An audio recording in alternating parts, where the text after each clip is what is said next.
third year as a varsity member.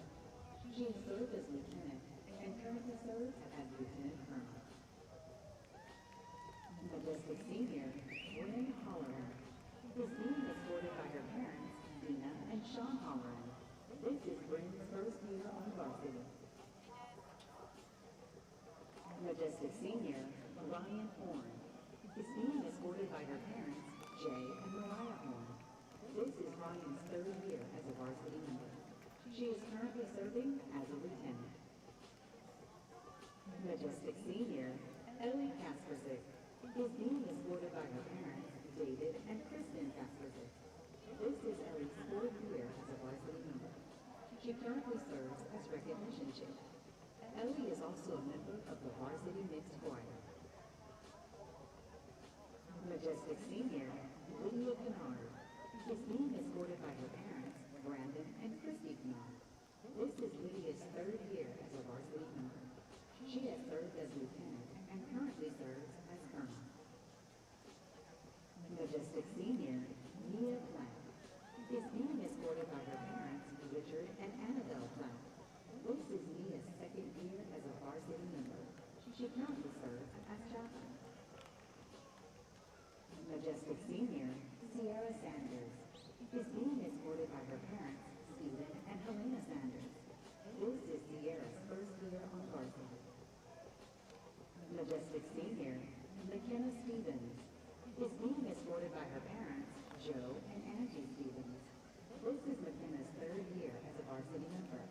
She has served as co-public relations chair and currently serves as president and events chair. Majestic Senior, Tori Taylor, is being escorted by her mom, Cherie Taylor, and dad, Lawrence Taylor.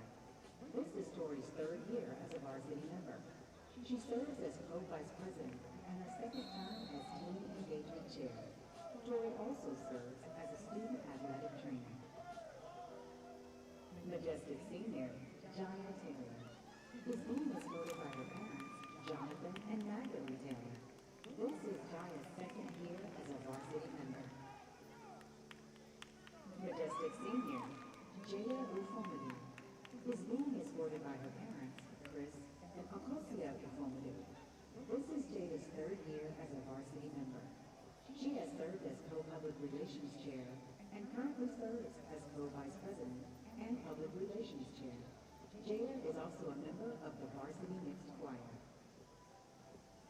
Majestic Senior, Aaron Williams, is being escorted by her mom, Latasha Williams, and aunt, Crystal Davis. This is Aaron's second year as a varsity member. She is currently serving as a lieutenant. Majestic Senior, Adriana Anderson, is being escorted by her parents, Brian and Dina Anderson. This is Adriana's second year as team manager. She also serves as a student athletic trainer.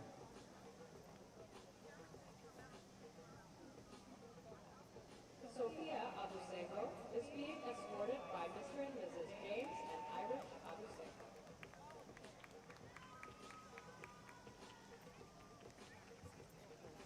Jairo and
Spencer is being escorted by Mr. Michael Spencer and Miss April Alvin.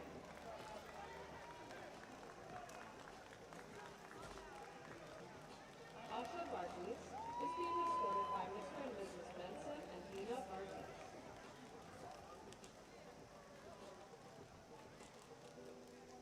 Davis Vega is being escorted by Miss Blythe Hobson.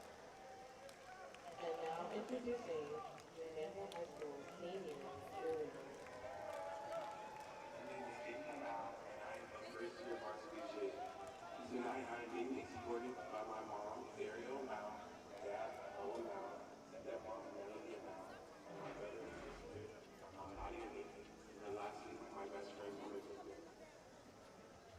Good evening. My name is Ariel Jones, and I'm a first-year varsity cheerleader. Tonight, I'm being escorted by my mom, Danielle, and my stepdad, Anticius, and my cousin, Christian. I love you guys so much. Good evening, my name is Cheerleader. This is my first year of varsity. Tonight I'm being escorted by Gardner Smith and Alvin Jones, along with my siblings, Savannah Smith Jones, Carl Smith Jones, and Savannah Smith, along with other family. Good evening. My name is Julia Thorpe. I'm a first-year varsity cheerleader. Tonight I'm being escorted by my mom, Lucretia, and dad, Shirley, and my brother, Kylie. I love you guys so much, and look ahead. Good evening, my name is Janice Sweet. I am served as a 2-year varsity mascot. Tonight I'm being escorted by my mom, Kenzie Sweet, and my dad, Jeremy Sweet. My name is Liz Johnson. I am a 2-year varsity cheerleader. Tonight I am being escorted by my mom, Candy Johnson, dad, LaTroy Johnson, and sister, Katie Johnson. Good evening. My name is Naomi Howe. I'm a 4-year varsity cheerleader and I serve as the chaplain. Tonight I am being escorted by my mom and dad, Crystal and LaCasey Howe. Good evening. My name is Caitlin Newton. I am a 4-year varsity cheerleader and I serve as social officer. Tonight I'll be escorted by my mom, Katrina Nugent, dad, Herbert Newton, brothers, cousin, and aunt.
At this time, we turn your attention to the field for the presentation of our seniors taking part in our football, athletic trainer, and videography.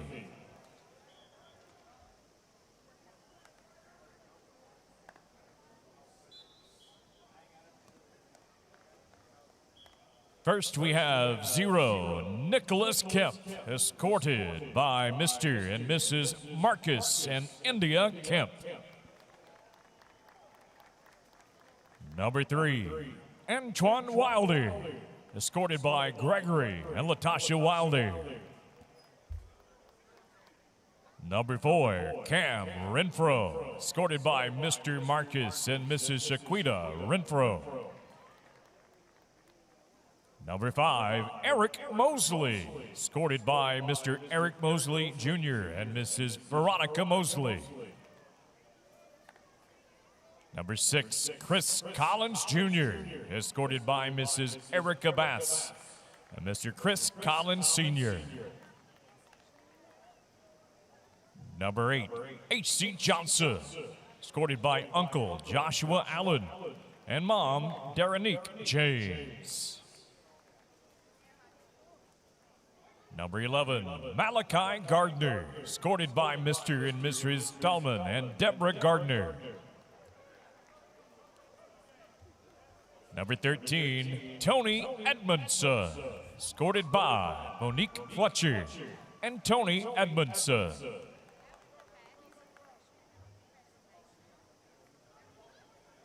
Number 14, Donovan Talbert, escorted by Mr. and Mrs. Carrie and Callie Talbert.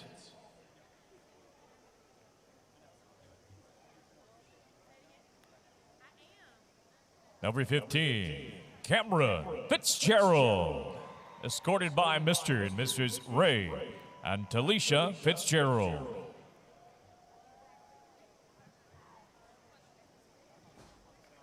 Number 19, Braden McClanahan, escorted by Mr. and Mrs. Mike and Terry McClanahan.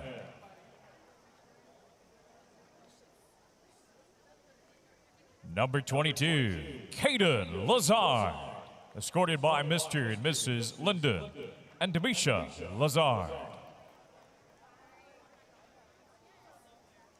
Number 23, Antoine Randall, escorted by Mr. Antoine Randall Sr. and Mrs. Ashley Brown.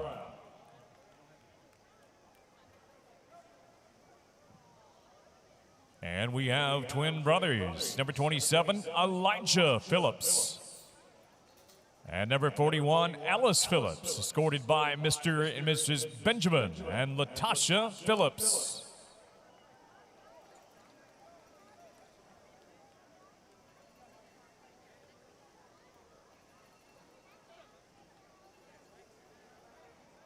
Number 30, Alexander Salazar, escorted by Mom, Mrs. Rosalinda Ramirez, and Dad, Mr. Abel Salazar Jr. Number 31, Cameron Brooks, escorted by Mr. and Mrs. Kevin and Erica Brooks.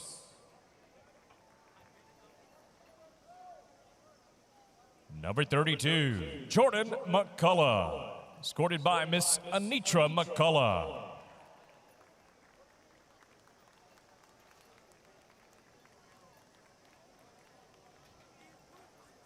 Number 44, Jimmy Anthony, escorted by Mr. and Mrs. Jimmy and Kay Anthony.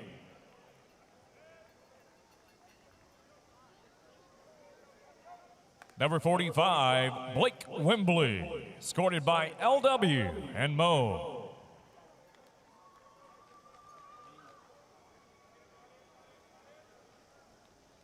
Number 46, Micah Meadows, escorted by Mrs. Toy Dykes, Miss Bree Dykes.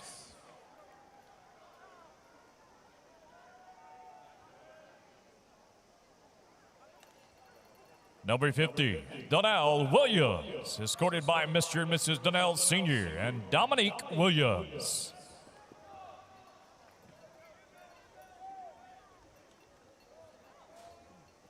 Number 51, Mason Lance, escorted by Mr. and Mrs. David and Danielle Lance.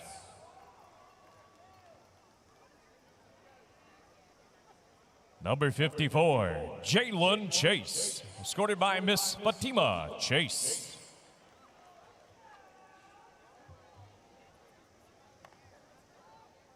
Number 56, Amari Green, escorted by Mr. and Mrs. Marcus and Daitra Green.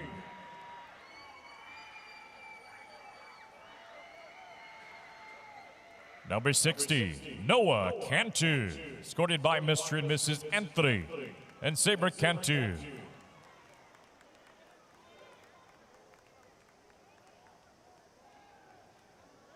Number 67, Paulo Camacho, escorted by Mrs. Elizabeth Camacho.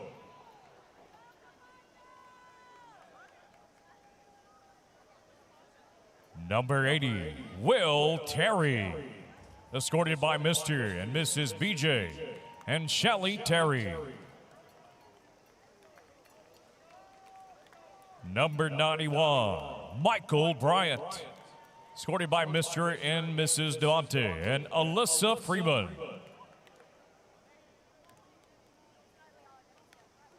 Number 92, Jaden Gunter, escorted by Mr. and Mrs. Delford and Fallon Gunter. Number 93, Maurice Williams, escorted by Mr. Maurice Williams Sr. and Ida Daniels. Number 94, Xavier Bree, escorted by Mr. and Mrs. Toriano and Melanie Bree.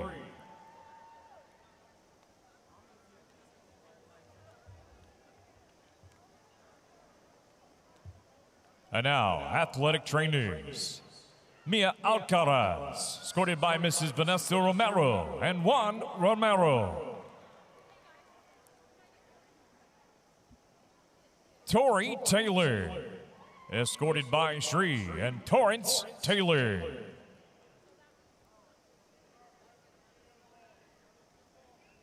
Jocelyn Jamerson, escorted by Mr. and Mrs. Germain and Erica Jamerson.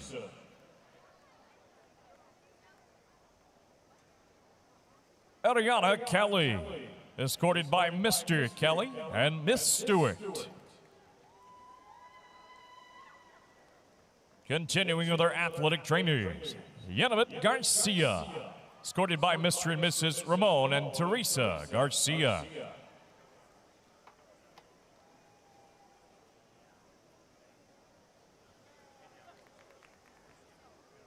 Marina Solomon, escorted by Dr. Maria Cristina Solomon.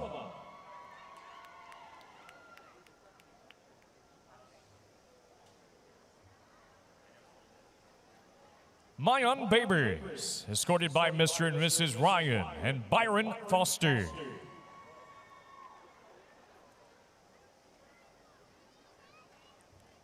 Adriana Anderson, escorted by Mrs. Dinah Anderson and Mr. Brian Anderson.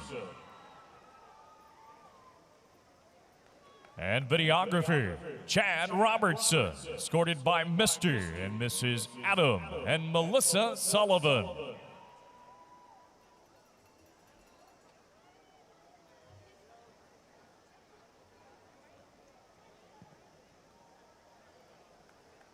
Once again, put your hands together, your 2026 Manvel Mavericks seniors.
Can we please have the cheerleaders to make their way out onto the field for introductions?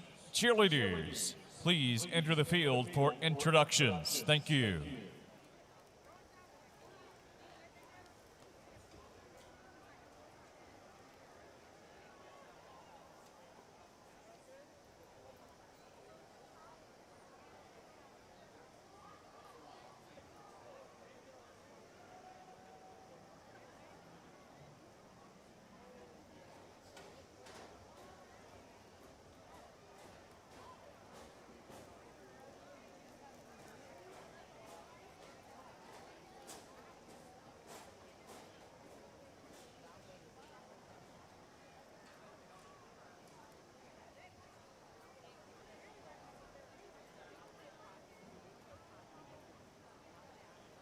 Ladies and gentlemen, this time, welcome across the way the Barbers Hill Varsity Cheerleaders.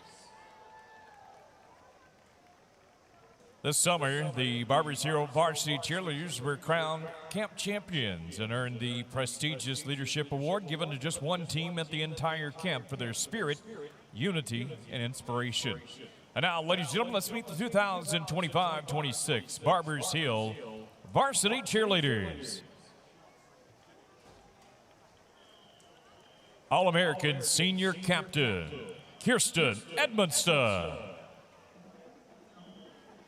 All-American Senior Co-Captain, Kayla Dagley. All-American Senior, Keely Borden. All-American Senior, Ashton Gibbs. All-American Senior, Serenity Gurley. All-American Senior, Emma Hook. Junior, Keely Acree. Junior, Brinley Aubie. Junior, Peyton Davis. Junior, Aaron Garcia. Junior, Mia Martin. Junior, Presley Ralph. Sophomore, Gretchen Gilbert. Sophomore, Juliana Jennings. Sophomore, Presley Johnson. And sophomore, Gracie Trotman. And the All-American mascot, Kennedy Lee. The 2025 Barbers Hill Varsity Cheerleaders under the direction of head coach Megan Gillings. And the JV cheer coach is Christy Hong. Once again, your 2025 Barbers Hill Varsity Cheerleaders.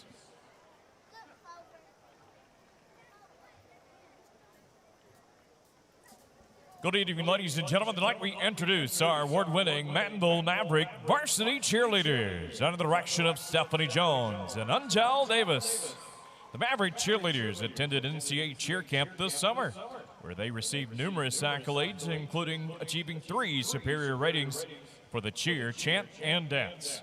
They also received the Herky Team Award and the NCAA Spirit Award, while also earning the Best Team Performance Cheer Trophy in their division. We'd like to thank our many supporters for their generous donations. And now, introducing your 2025-26 Manvel Maverick Varsity Cheerleaders. Freshman, Riley Mosley. Sophomore, NCAA 2-time All-American, Ariana Roberts. Sophomore, NCAA All-American, Kaylee Renfro. Junior, Chelsea Evans. Junior All-American Raquel James. Junior Natalia Ramos. Senior Ada Amar. Senior Ariel Jones. Senior Juliet Simeon. Senior All-American Kalia Thorne. Senior Naomi Howe. Senior two-time NCAA All-American Layla Johnson. And senior NCAA four-time All-American and 2025 top All-American Caitlin Muta. And don't forget our beloved mascot, Maverina. This week's cheerleader of the week is Caitlin Muta. Once again, let's hear it for your 2025-26 Manvel Maverick varsity cheerleaders.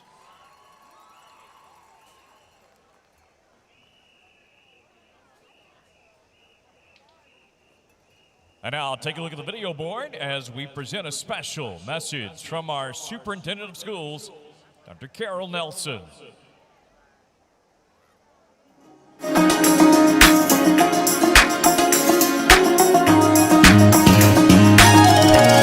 Hello, I'm Carol Nelson, proud superintendent of Alvin ISD.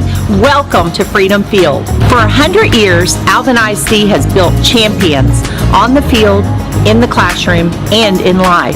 As we celebrate a century of excellence, we remember the true victory lies not just in the score, but in how we play the game. Every contest is more than a competition. It's a classroom, a place to learn resilience, respect, and responsibility. Let's honor our legacy with integrity, compete with heart, and always remember sportsmanship is the mark of a true champion. Thank you for coming this evening to support our students, and may you have safe travels headed home. Here's to 100 years and the next 100 to come.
And now rise and join with your Manvel Maverick marching band for the playing of the Manvel High School song.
Welcome to the field across the way, the visiting Barbers Hill Eagles.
Ladies and gentlemen, if you are a first responder, a former active member of our nation's armed forces, will you please rise at this time so your service and sacrifice can be truly honored? This time, football fans, please give a hearty round of applause to show our gratitude and appreciation for these servant leaders who give so much to our communities.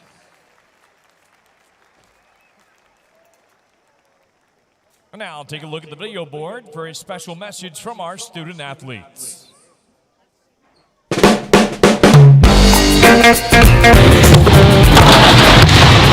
Hey, Mom.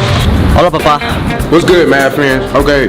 Hey, Mom and Dad. Hey Mom, hey Dad, hey sis. Hey, Mom. Hey, Dad. Hey my fams, okay.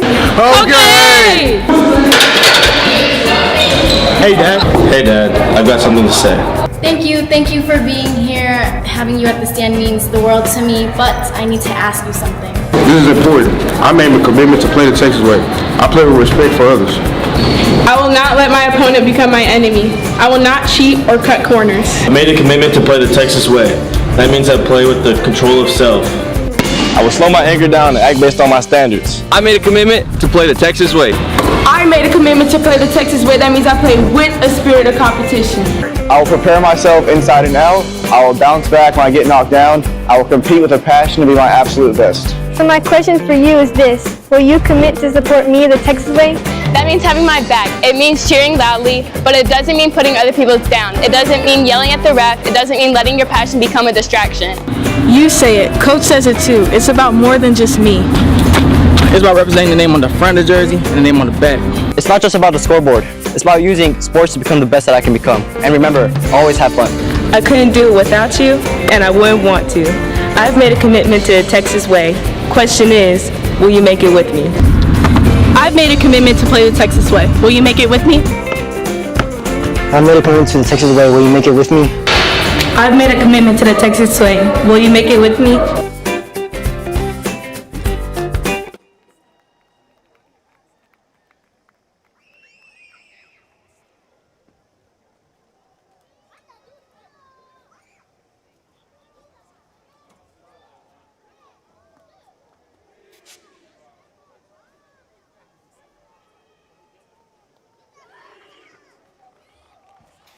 It's time for some Hoka Hey. Welcome to the field, your Manvel Mavericks.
Ladies and gentlemen, at this time, let us observe a moment of silence in the spirit of tonight's competition.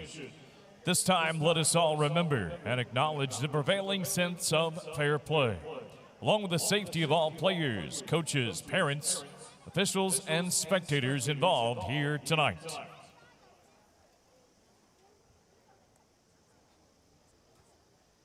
Thank you. And now, ladies and gentlemen, we ask that you please rise and remove your hats as we take this opportunity to honor America. Tonight, the national anthem will be performed by the Manvel High School Choir. Our colors are presented tonight in the north end zone by the Alvin ISD Marine Corps Junior ROTC.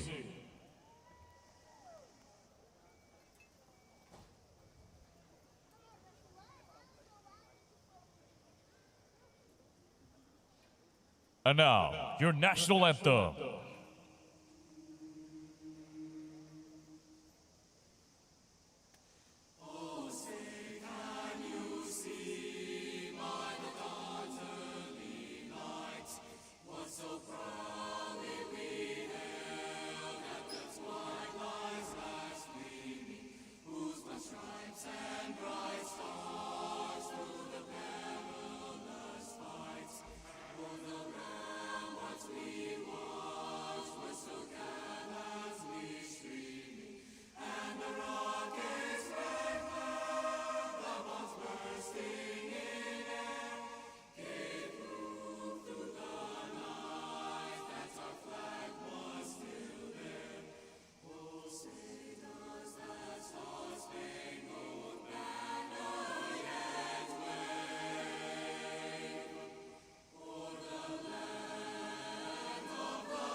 Hello, everyone, and welcome into Freedom Field here in Rochelle, Texas, with Week 2 of high school football about to get underway. We got a matchup between the Barbers Hill Eagles and the Manvel Mavericks. Evan Geiger here with Paige Lawrence. Paige, what are you expecting between these two teams tonight? I mean, it's the beginning of the season, so everyone is trying to make a big statement. So tonight, I'm expecting to see some really good plays and some great football. Should be. Now, we'll start with the Barbers Hill Eagles, a visiting team. They're coming into play tonight with a 1-0 record. They had a 28-14 win over New Caney last week on the road. Senior quarterback Brady Barrier put 3 of the 4 Eagles touchdowns on the board. Senior back Darren Jordan carried a big load and scored the other touchdown. I mean, what a way to start his season with the dub, and getting those connections very early on really builds that chemistry along the season. So I'm excited to see that grow here tonight. Yeah, new quarterback Barrier was not their quarterback last season, and so, like you said, they'll continue to grow. For Manvel, they had a big 52-21 win over Galveston Ball last week down on the island, in large part due to the efforts of senior quarterback Cam Renfro. He racked up over 300 yards and 4 touchdowns, and the Manvel defense was also dominant. They picked off 2 passes, forced a fumble, and even blocked a kick against the Tornadoes. I mean, from the beginning, you always have either one side have their weaknesses, but both sides in that first game really showed their strengths and showcased those. So this team already coming together and working as a unit and making it happen here in Texas football. Absolutely. We are about to have kickoff here in just a moment at Freedom Field between the Barbers Hill Eagles and the Manvel Mavericks.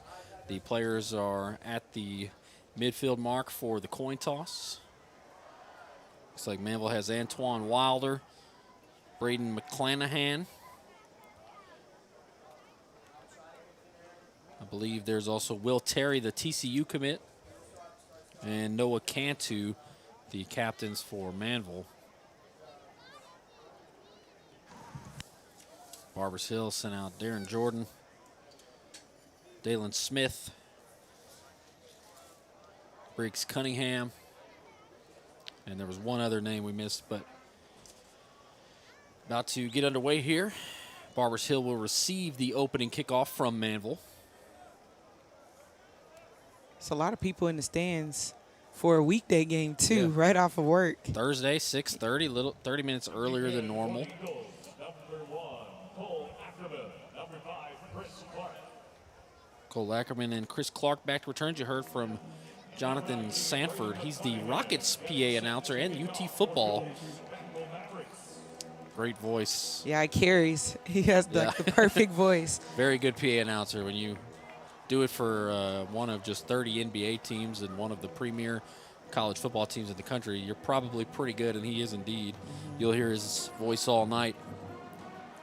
To kick it away for Manvel is Braden McClanahan, the senior kicker, one of the captains. Not too often you see a kicker as a captain. It is senior night. Ball at the 40. Returners back at the 10. And we are underway. Kick will be fielded at the 16. A little bobble issue, and it looks like Manvel's going to pick it up, and he is going to score. Wow! A touchdown on the first play for Elijah Phillips. I mean, a blink of an eye, and things just changed in a matter of 8 seconds here on the field. It looked like he couldn't contain the ball there. Looks like the officials are saying perhaps the ball was down. Manvel seems to be confused. I don't know. It looked to me like it was clean pickup and scoop and score there, but the returner, Chris Clark, had a little bit of trouble with it. He bobbled it from the get-go. I think he bobbled it 4, 5, 6 times. I was going to say that. I don't think the security was ever there. His feet were moving faster than his hands were there, and now it's up to the refs here to decide which way this goes. But what a tone setter here for Manvel. We'll wait and see what the call is as they talk it out. There is a flag on the play at the 30-yard line. We had Shadow Creek and Summer Creek, me and Carl Thies last week, and it was crazy. On the first possession for Shadow Creek, they had a punt return for a touchdown. On the ensuing kickoff, Summer Creek ran it back for a touchdown, but there was a flag of taunting during the play. Wiped away the touchdown. They actually started at the 21, almost in the red zone, and they didn't score at all. And then they kicked it to the same guy later on, and he scored a touchdown. I mean, it was just special teams chaos, as we'll see what the call is. Before the recovery, there's a personal foul, face mask, on the kicking team. That penalty will be enforced from the kicking spot. 15 yards will re-kick. Wow. Unbelievable. Barbers Hill going to get a bailout situation here, and we'll have to re-kick from the 25 instead of the 40, and it's still 0-0. Yeah, if I'm Barbers Hill right now, I'm taking a deep breath, and I'm like, all right, let's just start the game over. We're only 8 seconds into the ball game here, so really let's get ourselves together, guys. Wow. So we'll line up and do it again. That's certainly a way to start a ball game. Scary almost as well. It's like, whoa, whoa, whoa. Like, what is happening here? In Manvel, they're ready to just devour right now. They have that energy, and that's actually a morale booster for Manvel. Tough blow to not be able to get the touchdown there, but so Cole Ackerman and Chris Clark will go back to return again, and we'll see if Chris Clark can hang on this time if they kick it to him. The ball will be spotted at the 25, moving from left to right here. Turners will move up to the 25. Yeah, if I'm Manvel, I'm sending it right back to Clark.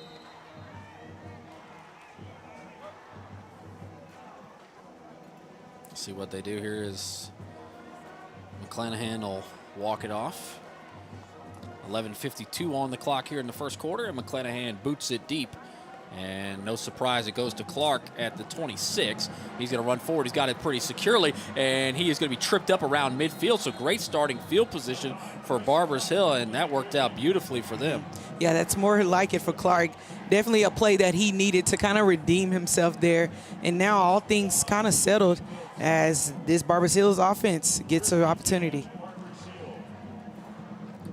Penalty was a face mask on the first kickoff attempt, and I don't know if that's what caused the fumble. To me, it looked like he had never really had it to begin with, as they spot it right at the 50. We'll see Barrier out there. He's got a running back on each hip, 2 receivers to the left and 1 to the right. Motions a guy out. Barrier looking to pass and fires it over the middle. Catch is made and a tackle. Garner Poole there making the catch.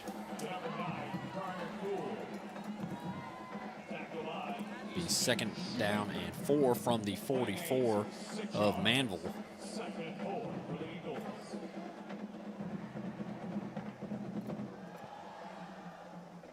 Shotgun snap. Going to take off and run now, pitches it, and they blow the play dead as Barrier took a shot. There is a flag. It looks like false start on Barbers Hill. False start. Offense, number 4, 5-yard penalty. 2nd down.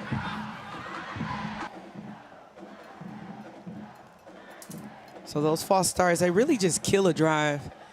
So these receivers, they got to be in tune here. 2nd and 9 after the infraction from Anthony Bonnet Jr.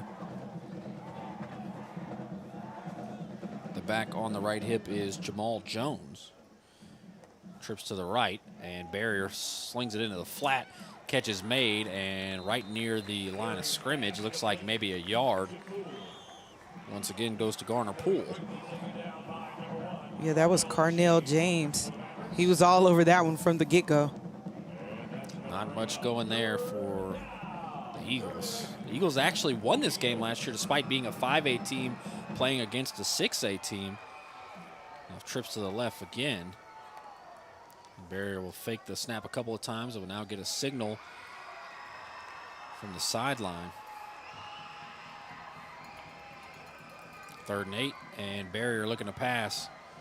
Fires it, and incomplete, looking for Poole again. We see who the favorite target is on this first drive. Yeah, when you just have that chemistry, it's like my go-to guy, but that one's just clearly overthrown by about 4 yards there. But now, 4th and 8. What do they do back against the wall? Appears they will go for it on 4th and 8 from the 48 of Manvel. Need to get to the 40. They fake the snap a couple of times, and now they'll go empty here. And it'll be a punt from Barrier. Just a little pooch kick, and that's going to bounce at the 15 and take a Barbers Hill bounce down to the 9. So fake the go for it on 4th and 8 and punt it, and it worked out for the Eagles as Manvel will have 90 yards of field in front of them with 10:06 to go in the first quarter.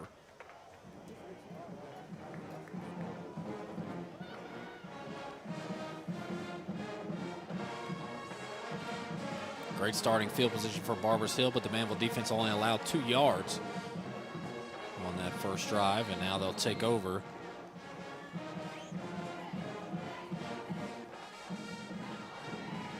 Motion Terry over to the left side.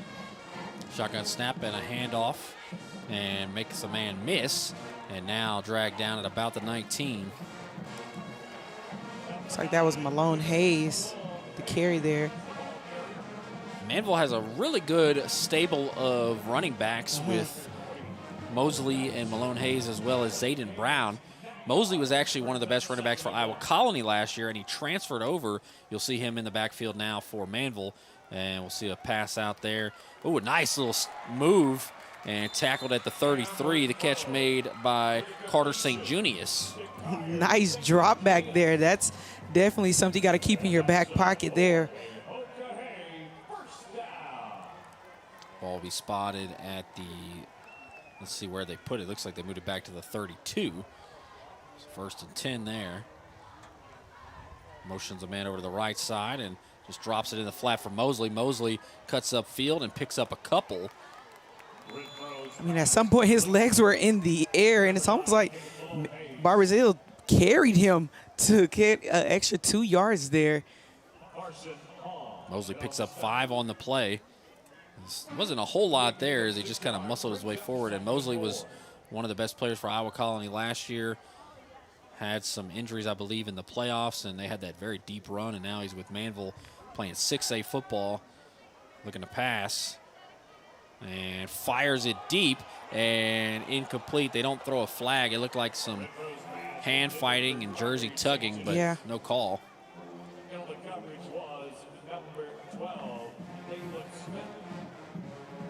Cam Renfro was the starting quarterback last year. I believe he had a game where he had 7 touchdowns in the first half. And even last game, he was actually player of the game versus Ball there. So he's definitely feeling it and getting some momentum here right out the back. 3rd and 4. Hand off up the middle and not near the first down marker. Looks like a 2-yard pickup. It'll be 4th and 2, and that was Malone Hayes. See if they go for it or punt it away on 4th and 2 from their own 40.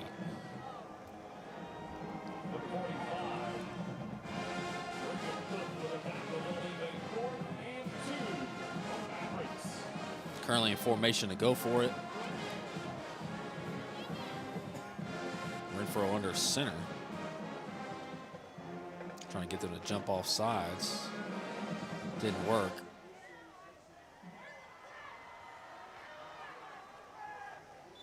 Now they call a timeout. So they may punt it after all. Manvel, first timeout of the half. 8:10 to go in the first quarter, and Manvel takes a timeout. And obviously trying to draw them off sides, and we'll see if they ultimately punt it after the timeout or what. But it's still 0-0 here at Freedom Field.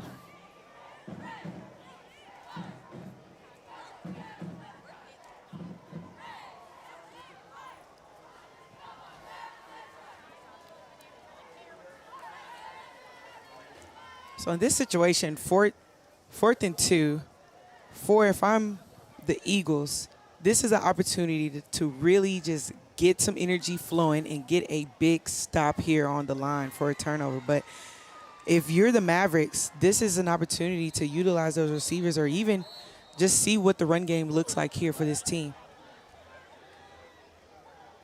Does look like the go for it on 4th and 2 from your own 40 was a decoy, and they'll send out the punter. Did not want to test it, but instead of Braden McClanahan, the kicker, this is Logan McClanahan. My assumption is they are related. Logan is a sophomore.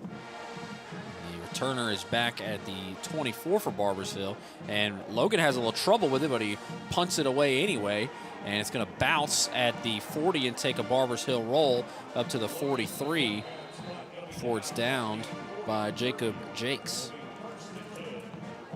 Not a fantastic punt.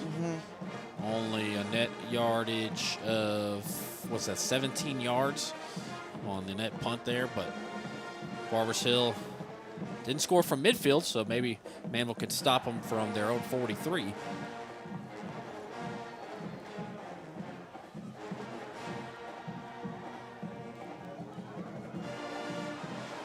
Shadow Creek's punter is Tommy Baker. He's a linebacker. Not often you see a linebacker as punter. He also blocked a punt in that game. The punter very blocked versatile. the punt. Yeah. Very versatile. We love to see that, especially in high school. Handoff going right side, and not much doing there for Darren Jordan, was their leading rusher last week and had a touchdown. Looks like he loses a yard. Yeah. 2nd and 11. Just met by a swarm of Mavericks there. I mean, this defensive pressure we're seeing from them, they're just really not allowing a lot of movement thus far.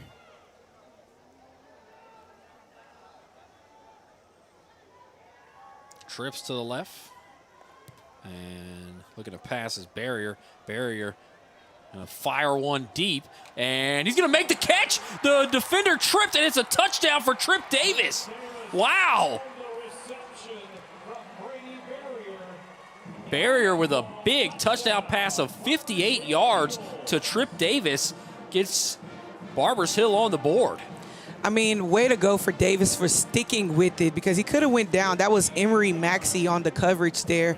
And as he went down, you saw him just kind of propel a little bit forward, and just like that, to the end zone. After the defender fell, it was easy touchdown for Davis. The senior receiver makes it 6-0, and we'll see the extra point coming here. The kicker for Barbers Hill is Javi Castillo. And the kick is away, and it is good. 7-0. Barbers Hill after the 58-yard touchdown from barrier to Trip Davis. It's Barbers Hill 7, Manvel 0. Pretty wild. I think Manvel has looked like the better team so far, but one big broken play, a defender trips, and just like that, Barbers Hill is on top. And Barbers Hill just really taking advantage of those moments, because that is how you win a game like that, where you're not necessarily the one to people go for, but in this scenario, you have the opportunity to kind of expose those areas and really showcase what your team is about as well.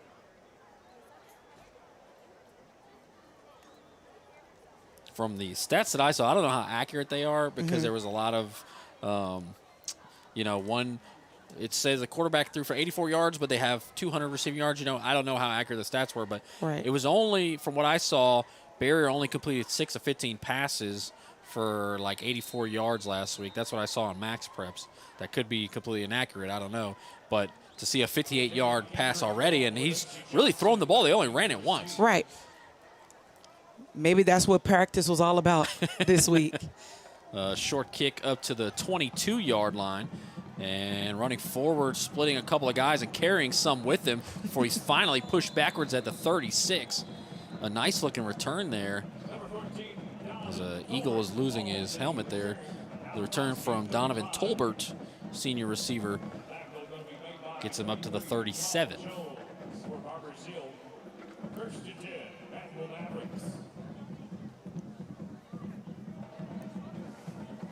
See what Renfro and company draw up here after having a punt on their first drive. Looks like they'll try to get one of the receivers off the field. Jaden Kendrick. Renfro will motion a man over, and they'll hand it to him on the jet sweep. He gets a nice block all around the edge, and he'll have a first down and a couple more as he's pushed out of bounds. A nice play on first down there. This is Carter St. Junius. Ross is picking him up at 6'3", and he's covering about that much ground as he's taking a run here. And that's the play that this Mavericks team needed for the good enough for a first down. St. Junius, just a sophomore already, a 6'3" receiver. I feel like he's going to be a problem for a while as Renfro goes empty here. Renfro looking to pass, pressure in his face, fires it deep, has a man open and overthrows him. That was Eric Mosley, the running back transfer from Iowa Colony, who was wide open down the middle of the field. It'll be second down and 10.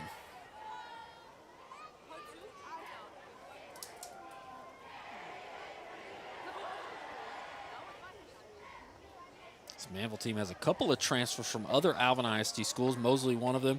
The other is Dante Mays. Mays was the quarterback after Shadow Creek's quarterback got injured with the leg injury last year. And I thought I'd see him this year for Shadow Creek, but he is now with Manvel as that pass is incomplete for Malone Hayes.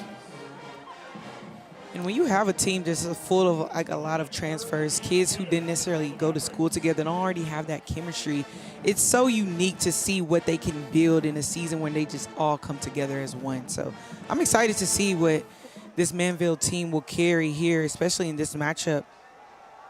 After a couple of incomplete passes, it's 3rd and 10 from their own 47. Renfro dropping back. Got to step up. Oh, and he is going to run into one of his own offensive linemen and get cut down. And that's going to be a sack for somebody on that defensive line. So it's going to be 4th and 14, and they'll have to punt. Once again, it'll be Logan McClanahan. Just a 17-yard net punt on the last one after some trouble with the snap. Back to return is Garner Poole. He was a favorite target of Barrier on that first drive, and back to return his feeder at the 22. McClanahan gets it away, nearly blocked. A much better punt, though, and Poole fair catches it at the 28. And there's a flag there at the 30.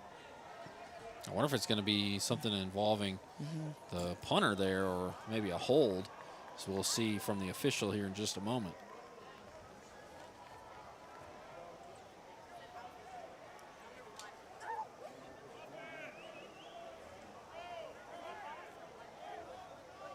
Still trying to figure it out. Yeah, looks like some discussion happening on the sidelines here. Looks like they may do it over.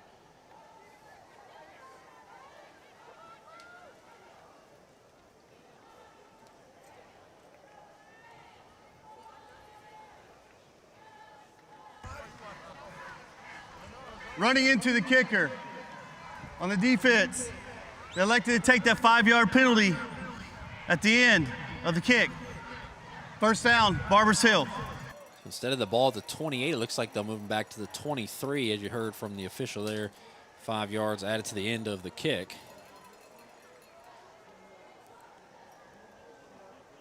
Talked about transfers. Manvel had a backup quarterback by the name of Braden Tuiasosopo last year who filled in when the starter Renfro got hurt against Fort Bend Hightower. They actually upset Fort Bend Hightower in that playoff game, and Tuiasosopo transferred to a school in Michigan because his dad got a coaching job with the Lions. Wow. His dad was a coordinator with the Rice Owls football team prior to that, but leaving the area, and kind of thought he might get a chance to play or maybe be the backup again, but not on the roster. And Dante Mays is now in, probably in that backup role, coming over from Shadow Creek. So first down and 10 from the 23, and he's got some sort of delay on the chain gang. I think they're trying to get the markers right. Official timeout. Chains are broke. The chains broke. Wow. I hope they got another set. The only set. Oh, let's bring out the other Old ones. Faithfuls. Yeah. They're not as pretty, but it'll do. Oh man, the chain broke. That is funny. 6:04 on the clock here in the first quarter at Freedom Field, and I got to say, the first 2 games I've covered here, we've seen pretty much everything. I was going to say, I mean, we can just have like a bingo going on right now. Yes. We definitely have bingo already. We had a blocked extra point attempt returned for 2 points in the Shadow Creek Summer Creek game. We had a fumble recovery on the opening kickoff that wasn't a touchdown. We had a kickoff return that wasn't a touchdown because a taunting call during the play, not after the play, which is like, I feel like it's very rare. I don't think I've ever seen it where it's during the play and it wipes away a touchdown. It's usually after the play. And then also, if you're taunting your opponent, well, I mean, of course we want to, good sportsmanship, but it didn't affect the play. It wasn't a hold. It wasn't a block in the back. So it's just very rare to see that. I mean, we've seen a lot of things here at Freedom Field the first week. Yeah, I'm pretty sure there was a lot of discussion about that call there after that one. I bet it won't happen again. This is my 5th year of Texas high school football, started here at Freedom Field. And over those 5 years, I have never seen a return touchdown wiped away by a taunting during the play. I have seen 15-yard penalties after the play, guys getting too excited with the celebration, maybe some heated exchanges between teams. Right, typical. But it's 15 yards on the kickoff or whatever the case may be usually. Never during the play. So we're crossing some things off on the bingo card. Broken Chains is the newest addition, and we look ready to go here. Barbers Hill at their own 23. Barrier gets the shotgun snap, dropping back, and he's going to step up in the pocket, and he's going to actually pick up a couple of yards. About a 3-yard scramble there.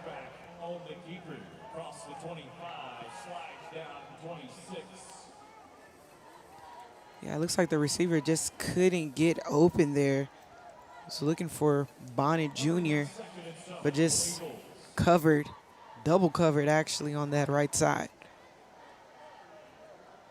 2nd and 7 from the 26, and the handoff up the middle. A flag flies immediately on the snap, and we'll see what that is. I don't know if that's a false start because it went as soon as they snapped the ball, so that's my guess. We'll see what the call is. Yep, false start on the offense.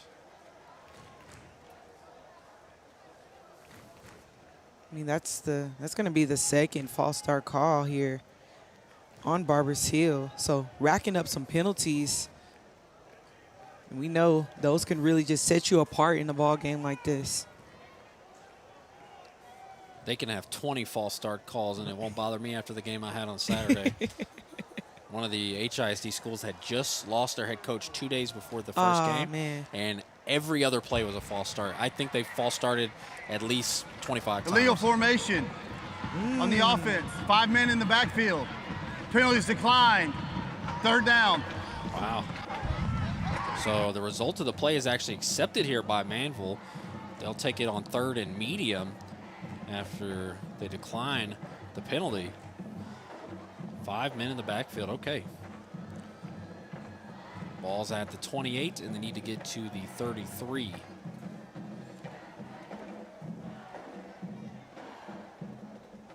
Or I guess we can add a legal formation to that card as well for keeping tallies.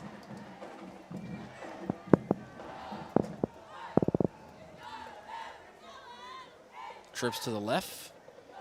Barrier motions a guy across, looking to pass, fires a screen out there, has some blocks, and getting around the blocks and keeping his feet but out of bounds. Appears to be a 1st down. And that was Trip Davis again. Yeah, Trip Davis trying to find his way back to that end zone, just nearly tiptoeing the sidelines there. I mean, if he had a little bit more green there, I think he would have been booking it all the way. They had the numbers on the little screen there. It's 3 against 2 in the blocking, and Davis able to pick up that 1st down. Curious if Manvel regrets. I don't know. Now they're walking it back, so it looks like he didn't get quite as far as they Holding thought. on the offense. Holding. Number 13. 10 yards from the spot of the foul. Repeat, 3rd down. Bryson Wells with a hold, and they'll repeat 3rd down instead of 3rd and 5. It should move it quite a bit back. And it looks like they'll actually spot at the 25 instead of the 28, I believe it was. So it was actually only a loss of 3 yards, but still 3rd and somewhat long here. And a drive killer at that. Yeah. Bails Manvel out from having to have a 1st down here. We'll see if they can stop them and get their defense off the field. And a pistol formation with 2 receivers to the right, and then 1 chipping on each side of the line. They motion a man out, and Barrier looking to pass, and fires over the middle, and nice catch made, and they'll blow him down at the 48, it looks like. Yeah, that's Bonnet Jr. And I've been noticing here that the Mavericks, they have a double coverage on him very often, so he hasn't really been freed here, but just right down the middle, snagging it out the air. And, yeah, his knee was down there, so right call there. They'll mark it at the 49, so the Eagles across midfield. Barrier has really looked comfortable throwing the ball deep. Told you, looking at the stats, I guess they're not accurate because it didn't look like they threw it very much last week. I'm telling you, I think it was this week's practice. This is what they worked on because the precision is crazy right now for him. Looks like a timeout called by Barbers Hill. Both Timeout. teams have used 1 Barbers so Hill. far. 1st timeout of the half. 4:16 to go in the 1st quarter. The Eagles lead 7-0. Barrier really just showcasing that arm there. And so far, I mean, I haven't seen any really bad throws come from him. He has the options. He's getting to the target, and that's exactly what you want to see from your quarterback and just moving this team down the field. I mean, what more can you ask for right now from Barbers Hill? Props to the Eagles receivers. Both Trip Davis and Bonnet have both made big catches through contact. And we saw, obviously, Davis at that 58-yard touchdown catch. He was tripped up by the defender, and he just kept playing through the contact, made the catch, and made the touchdown. And Bonnet had a defender on him there, went up and made the catch through contact. So good job all around for the Eagles, looking pretty good for a 5A team. Yeah. Coming into Freedom Field to play against a 6A Manvel Mavericks team. They look comfortable. They look very comfortable. Stepping up to the plate, the competition is here. 1st and 10 from the 49 of Manvel. And running back on each hip for Barrier. That is a false start. Stevie Wonder could have saw that one. I think they're calling one on both sides here. Looked like Braden Nelson, the left False tackle. start. Offense, number 54. Yeah, that's Braden 5-yard Nelson. penalty. First down. Almost looked like he sneezed before the play. Right. Just a lot of obvious motion there, and nobody else was moving. So it'll be 1st and 15 back on their own side of the field at the 46 now. Same formation. And they'll hand off going right side and up the middle, break in a tackle, and now going to drag a Maverick defender up to the 41. That's Darren Jordan. I mean, just keeping the knees rolling, dragging the defender with him. And just like that, they pick back up that ground that they lost. Jordan, a senior physical running back, showing off the skills there. And now it's going to be 2nd and short.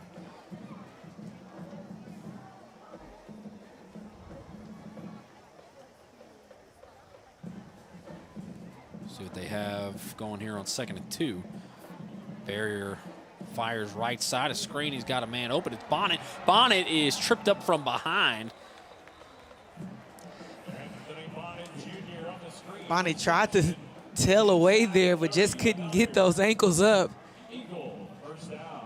But it's good enough for an Eagles first down as the chains will move here. Looked like the sophomore Javon Smith had the tackle, a touchdown saving tackle, and the Eagles up to the 28. Just 8 yards away from the red zone. Trying to take a 2-score lead here.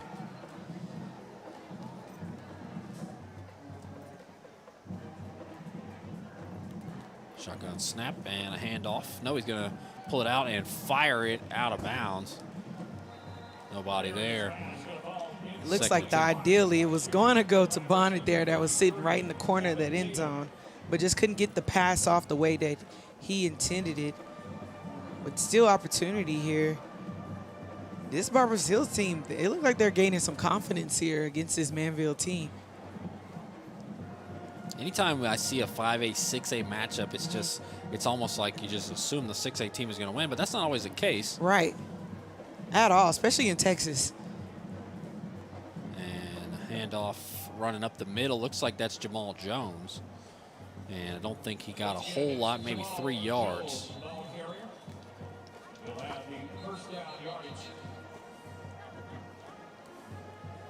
Like Jones' helmet came off. Yeah. He'll have to sit a play out as Jordan's back in there.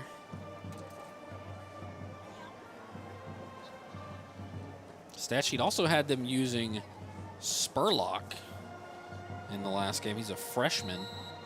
A freshman running back listed at 5'11", 175. That dude might be a problem. Look, with some development, like, that's right up their alley for football. 3rd down and 7 here. And Barrier looking to pass. He's going to roll out right, and he fires it out of bounds. Was looking for Evan Dans. Barrier's pass falls incomplete. So we'll see. They're going to try to kick a field goal here. This is pretty long by high school standards, a 42-yarder. Not a lot of high schools will even attempt a field goal of this distance. If you got the kicker, of course, you'll try it. Number 35, London Schick into empty 42-yard field goal. 42-yarder coming from London Schick. And a low snap. The kick is up, and the kick is good. Oh, nice. Wow. He could have hit that from 50, I think. That was a very good kick from London Schick, and it's 10-zip Barbers Hill. Not a lot of high school kickers do that. And you know, I'm actually very impressed. This Barbers Hill team has a lot of different weapons here, and it's just the perfect matchup right now for this Manvel team. Manvel has only had a couple of possessions, hasn't really got in stride, and I think they'll mount a pretty good comeback here in the remaining minutes of this game. We obviously only got 10 minutes in so far, but I think, you know, Barbers Hill, they're a good team. Last year they went 8-4. In the first round they ran into HISD Sterling and they beat them 84-13. But then they lost to LaPorte, and LaPorte made a very deep run, running into Angleton in the 5A playoffs up at NRG. And so no shame losing to a great team like LaPorte. But, you know, this is a pretty good program. And Barrier, I like the confidence and kind of swag he's slinging the ball with. And you like to just see a team build on their past season success as well. And, I mean, right now, they're showing up. Barrier was not the quarterback last year. He is a senior, but all the stats and stuff I saw from last year, he never threw a single pass. So I don't know if he transferred from another school. I couldn't find that information, but he looks pretty good. And that kick is going to nearly be recovered by Barbers Hill, as Garner Poole was privy to the fact that they could have got on that.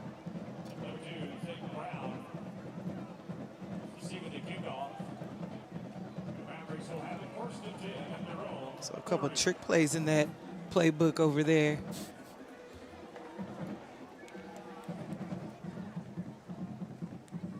I believe it was Zayden Brown who did ultimately pick that ball up, but the Mavericks will start at the 30, down 2 scores. It's 10-zip with 2:14 to go here in the first quarter.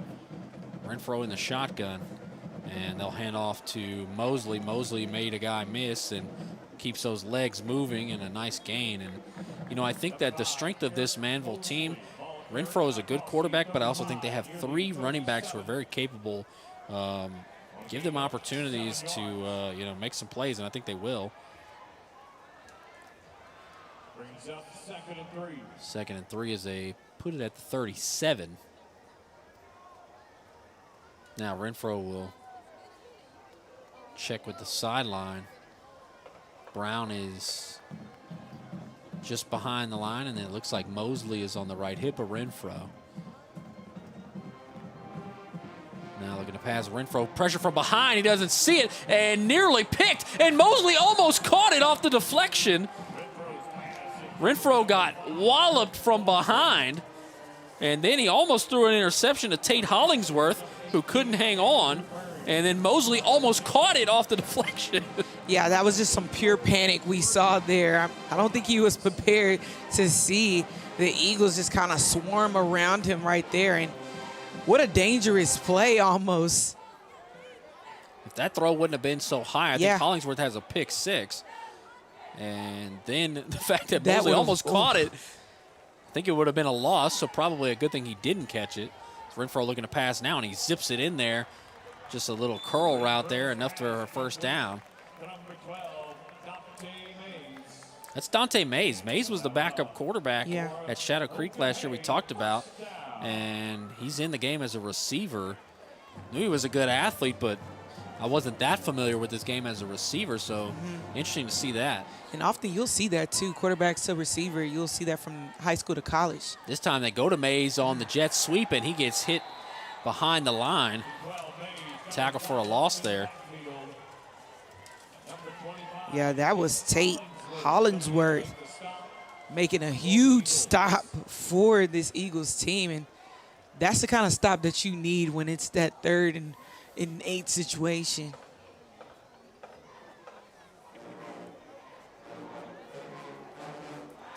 Big loss there. 2nd and 15, and only one quarterback can really throw the ball at a time, so they had Mays in there, a couple of plays, and now get it to Junius. St. Junius just couldn't hang on. Yeah, I think the pass was just a smidge behind him, but still made the effort. I mean, looks like he has the wingspan to make that type of catch, but just a little too far behind him. Couldn't make the catch here. Now we're at 3rd and 15. Trips to the right, one to the left, and a running back on the left hip for Renfro on 3rd and 15.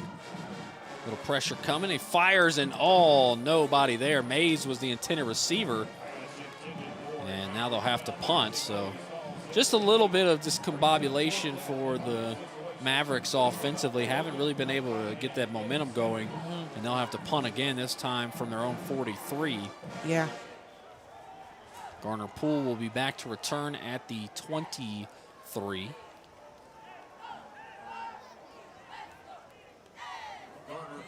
How cool is it? You got a kicker and a punter that are. I'm just going to go out on a limb and assume they're related. In some sorts. Braden and Logan Right. McClanahan. And the punt is nearly blocked, but it's a pretty good one, and it backs Poole up to the 19, and he's going to make a couple of guys miss, but get tackled at the 28, about a 9-yard return.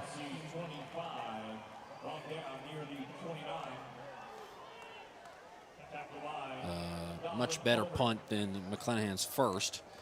So obviously got the leg. The first punt just was rushed with the bobbled snap, and there's 3 seconds left here in the first quarter. Time for one more play.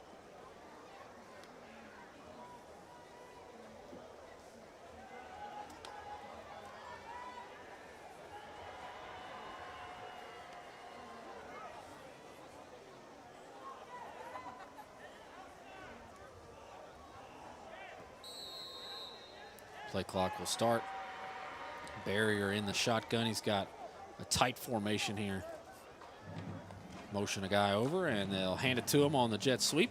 And he's got room to run as he shrugs off a tackler with a nice little stiff arm. That's Trip Davis. Had that 58-yard touchdown, the only touchdown of the game. That'll End do of it the first quarter. for the first quarter. It's 10-0 Barbers Hill.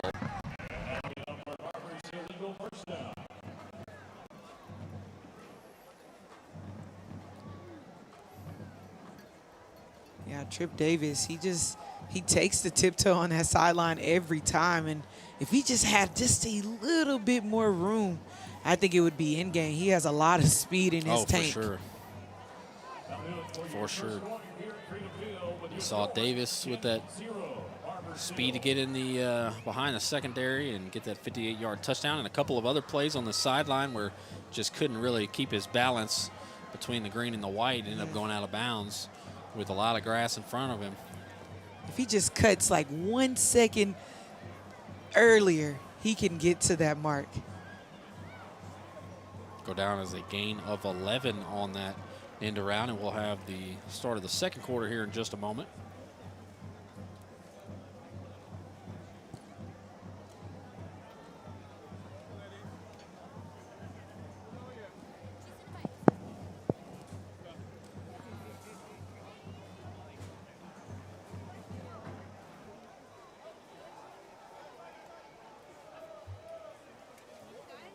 Appear to be ready to play once again. Oh, false start. That one was clear as well. So we do know what they will be working on in practice this week. Those false starts. False start. Number 4 Offense, already here. Number 19, 5-yard penalty. Jason First down. Pipes, the senior tight end, jumping a little over-eager there, and instead of 1st and 10, it'll be 1st and 15. And Barbers Hill has done a good job overcoming those penalties, but not ideal. And an empty formation here for Barrier. He's going to take off and run up the middle, little quarterback draw. And he doesn't get a whole lot. Looks like maybe 4 yards on that.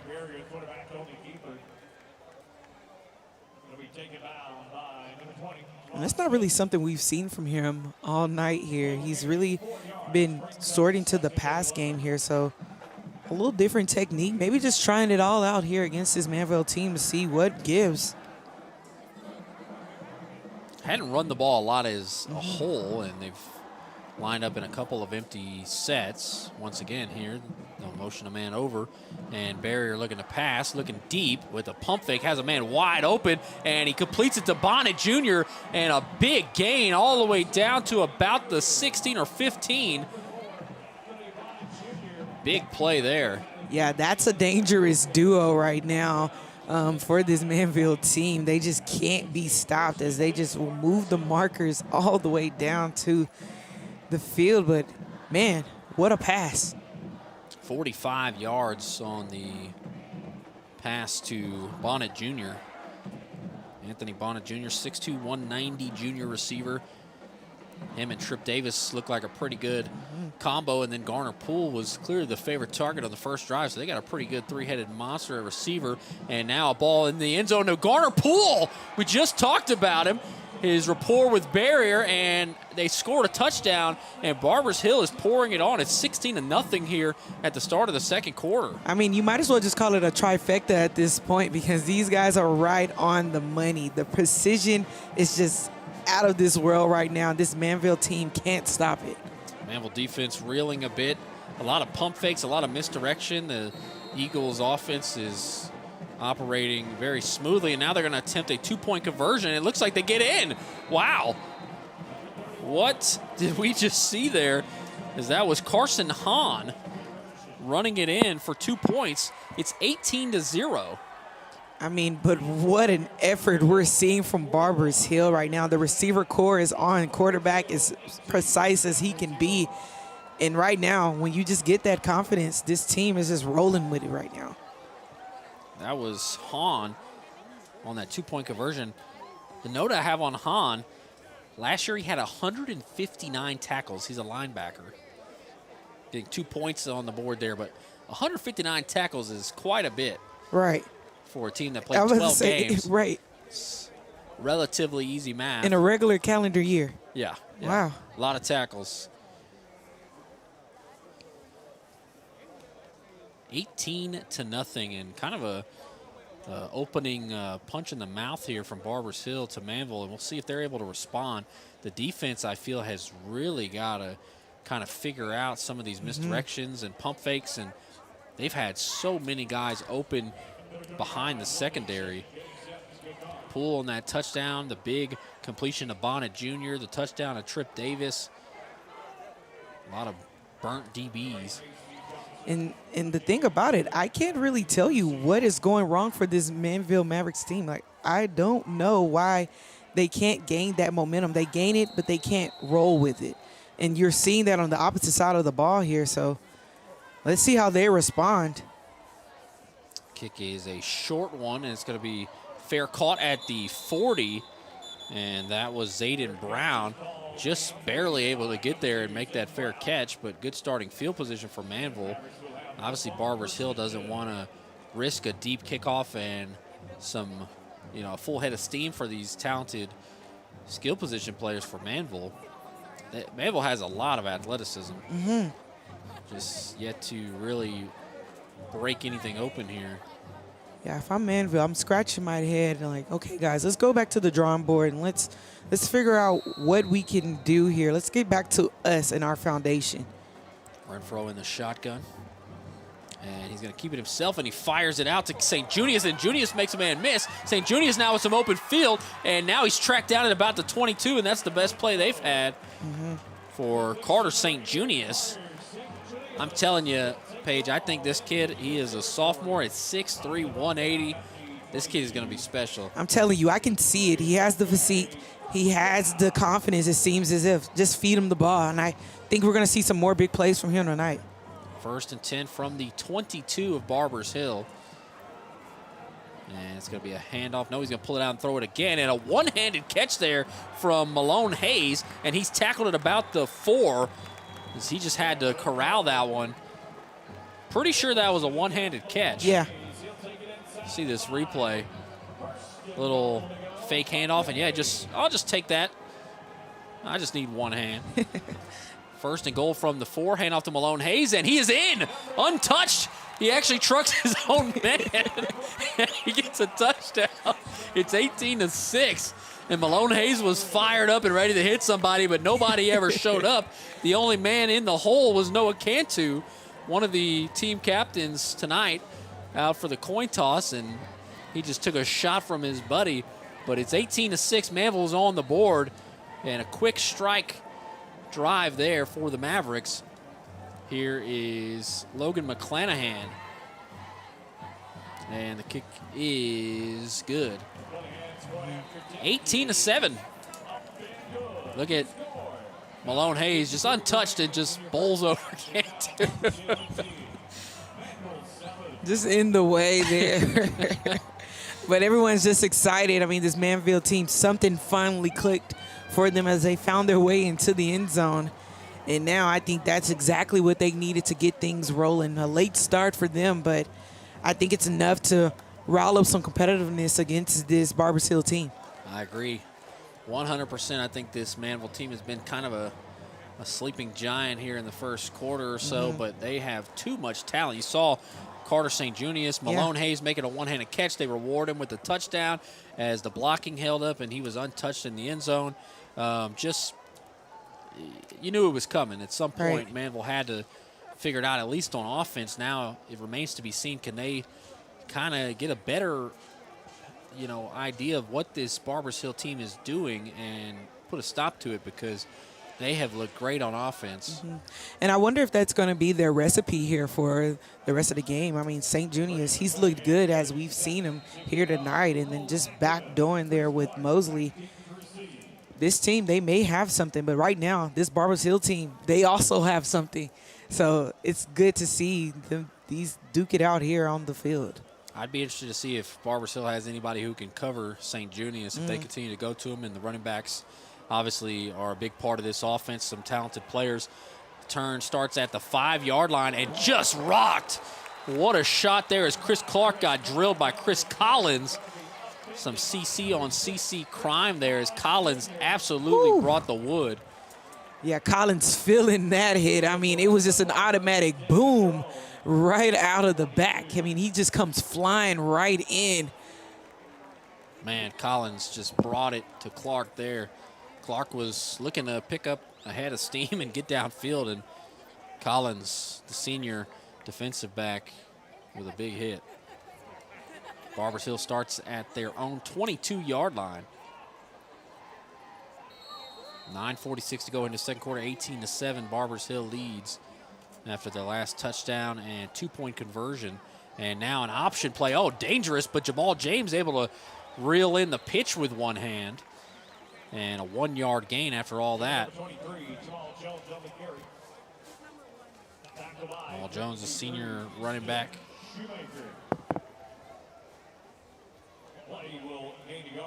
Both teams have 2 or 3 really good running backs.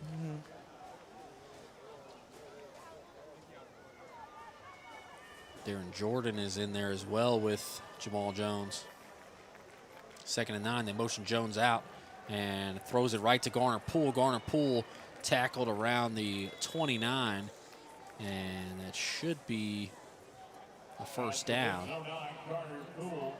Or no, it's actually a third down. Yeah. My apologies. That marker in the background, it does look like that. Yeah, it does. It fooled me.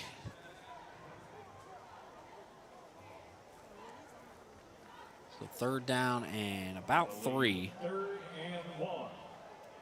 The chain marker poles usually have a big wrap around it. Now it's just a skinny pole. It's a little harder to see as they go with a jet sweep to the right and nowhere to go there for Trip Davis.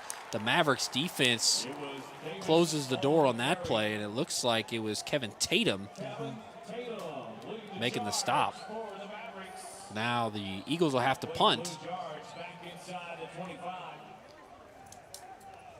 Yeah, Manvel really turning it up a notch on defense after that end zone play. So this team, they're looking to try to get back in it.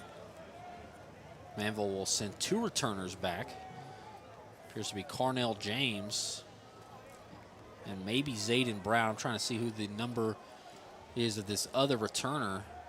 Punter has his feet at the 10, and the punt is away. A line drive, and it's going to bounce at the 45 and take a Barbers Hill roll. It was Dante Mays back there.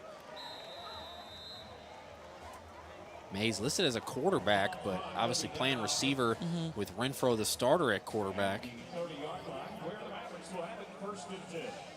Renfro, the quarterback, is a senior, so maybe Mays would be the quarterback in waiting, but he's too athletic. They got to get him on the field. Yeah, because he's made some pretty big plays here for this team. So you see the translation to wide receiver from quarterback all the time. Handoff, Malone Hayes, nice patience to go forward, and pretty good gain as he keeps his legs churning. They couldn't drive him to the ground, but I tell you what, Paige, Manvel has a great history of quarterbacks and even multiple quarterbacks at the same time. They once had Kyle Trask and De'Ara King at the same time. Kyle Trask was the backup his whole career, and he went to Florida and ended up going to the NFL. This is a handoff here. Malone Hayes with a stiff arm and dragged down. The tackle made by Cole Ackerman, but a first down for Manvel. Yeah, we have a school that just has such a rich history in football, especially at a quarterback core. These guys, they want to learn. They know what it takes, and they want to be in that environment that has already done it. And they've seen guys come before them as well. So I think they have a great setup right now. Renfro looking to pass, and he's going to take off and run. And a nice little juke move for he's tackled from behind. Looks like a gain of maybe 2 at the most. See where they mark it. Looks like the chain gang having a little bit of trouble, but it looks like it'll be 2nd and 9. How many teams do you think have a quarterback, 2 quarterbacks from the same team in college football, or prospective NFL players at the same time? Because King was a quarterback at Miami, and Trask was a quarterback at Florida, and they were on the same teams.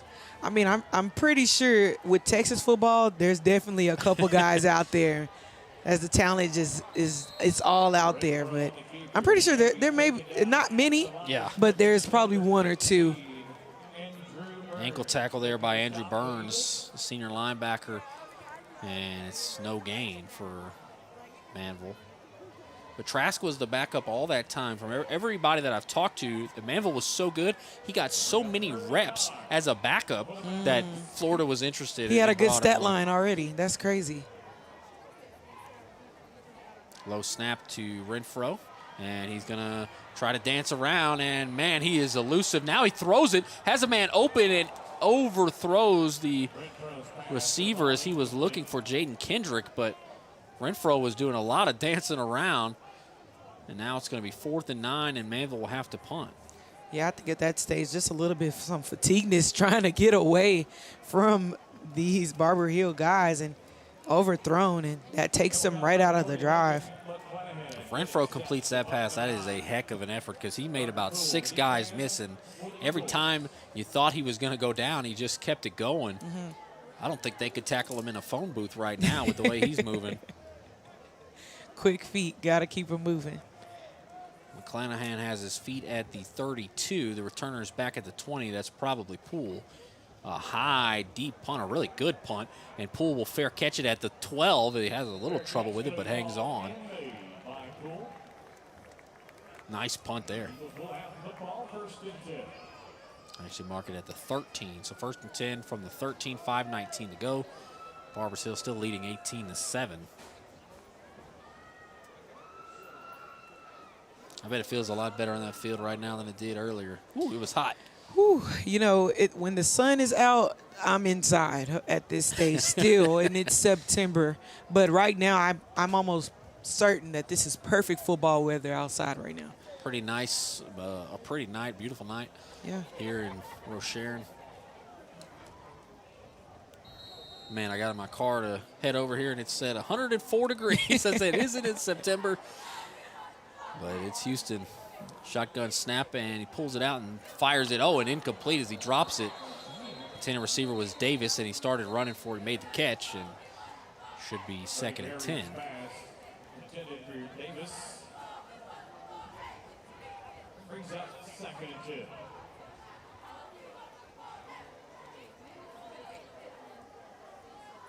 So Barbers Hill, they're trying to get something rolling here. Been kind of quiet as this Manvel team just spoke up in some energy. Empty set here for Barrier. Trips to the left. A couple of guys helping on that line, and he's going to take off and run up the middle again. Goes left side, and he's upended. About a 2-yard gain up to the 15. Should be 3rd and 8. Not a lot there for Barrier.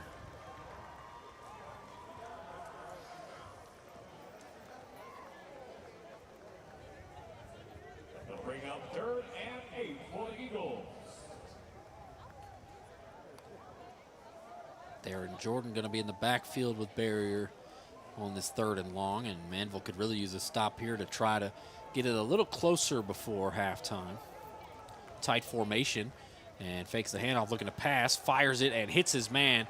And there's Trip Davis with the 1st down. Needed 8, got about 11.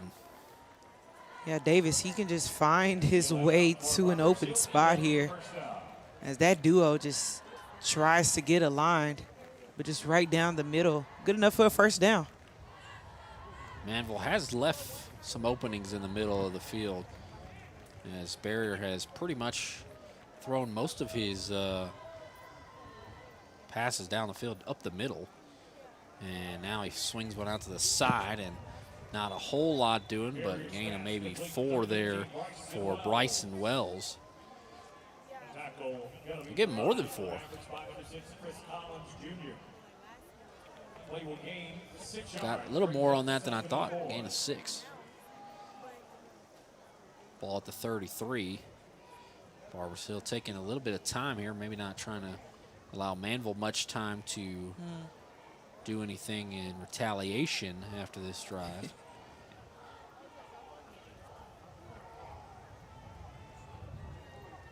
Shotgun snap, hands off to Jordan, and not much doing there, no gain. And it looked like Barrier was, while he was handing that off, he was staring at the receivers, and he was like trying to pull it out of Jordan's hand, like he still wanted to throw it. I saw the hesitation there, so I wasn't sure if that was designed in that matter, or was he ready to retreat to look for his receivers.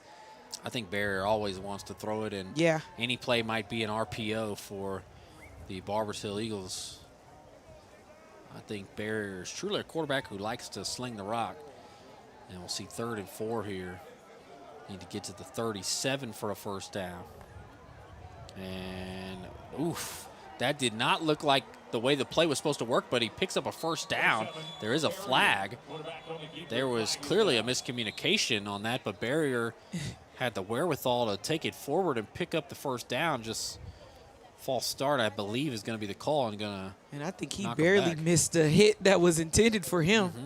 Yeah, false start. It's going to bring him back. Illegal formation on the offense. 5 men in the backfield. 5-yard penalty. Repeat. 3rd down. So second time for illegal formation, actually. So this team, penalty almost on every drive here. Not sure if you saw it the first time. We didn't get a replay, but he went to hand the ball off, and there was nobody there. And then he said, oh, I'm going to take off and run. And then one of his teammates looked like caught a hit that was intended for him, as you said, and he was able to skirt away. But it's going to result in a 3rd and 9 either way as we near the 2-minute timeout. See if they can pick it up on 3rd and long again. Barrier looking to pass, and he has a man deep, and he is going to make the catch. That's Trip Davis again. He's too fast. He's gone. Wow. Just give him enough room, and Trip Davis will make his way to the end zone. I mean, I saw it was in game when he was ahead of the defender, and just like that, this Barbers Hill's team is just putting on the momentum right now. Wow. 72 yards on the throw and catch from Barrier to Trip Davis. It's currently 24-7, and we'll see if they go for the 2-point conversion again with the linebacker, Carson Hahn, and it looks like now they'll move to a extra point formation. He had a 72-yard touchdown and a 58-yard touchdown. Clearly one of the fastest guys here at Freedom Field tonight. And the kick is up, and it is good. 25-7 Barbers Hill. Really a great effort here in the first half. We got 2 minutes and 1 second left, as the defensive back Javon Smith just couldn't catch up with Trip Davis. Yeah, it looks like this team has found their sweet spot and just feeding it every time. It's working. Why switch it up? And it's working. The passing game for this team is just so efficient right now against this Manvel team, and they have been unable to stop it by any means. I got to say, Paige, I think as a defense, they have done what they wanted on 1st and 2nd down, and they've limited Barbers Hill. They've kept them to a lot of 3rd and longs, but Barbers Hill has been able to pick them up. We'll take a quick break here. Methodist, everyday care works around your busy life. You can text to reschedule, get urgent care by video 24/7, and visit us at locations across the city. Houston Methodist, leading medicine.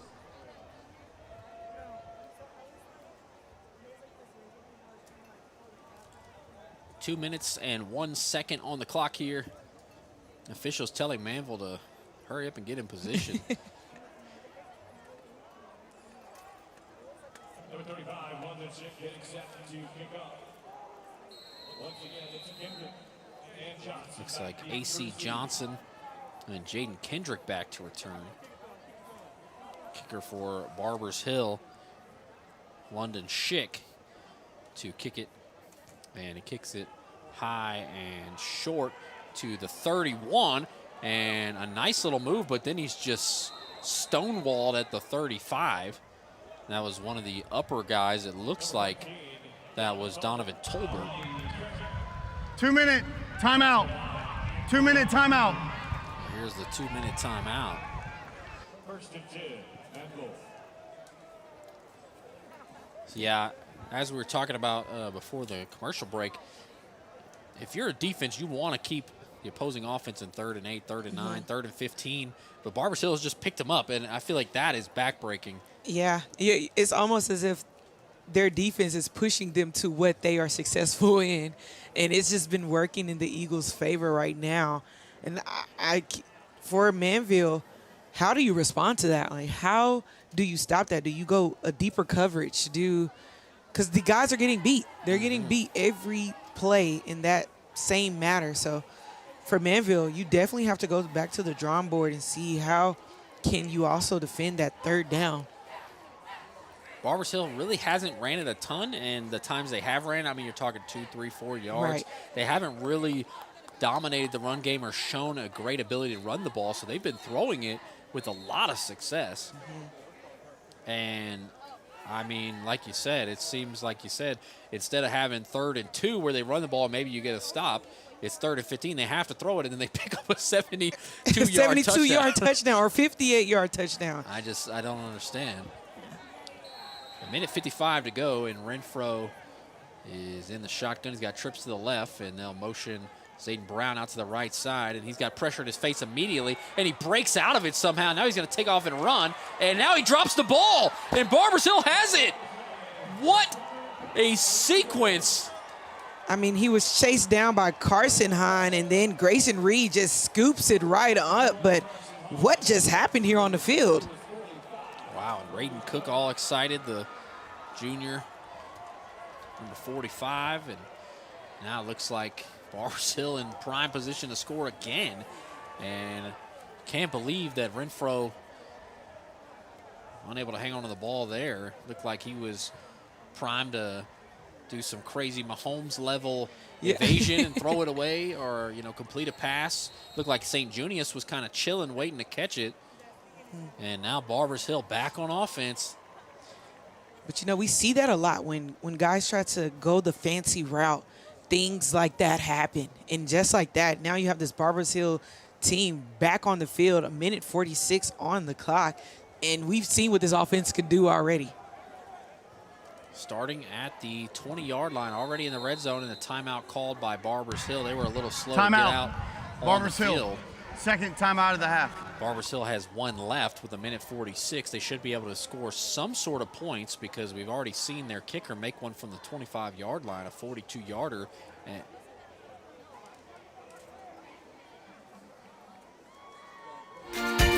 Alvin ISD would like to thank Chick-fil-A West for the Press Box Meals donation.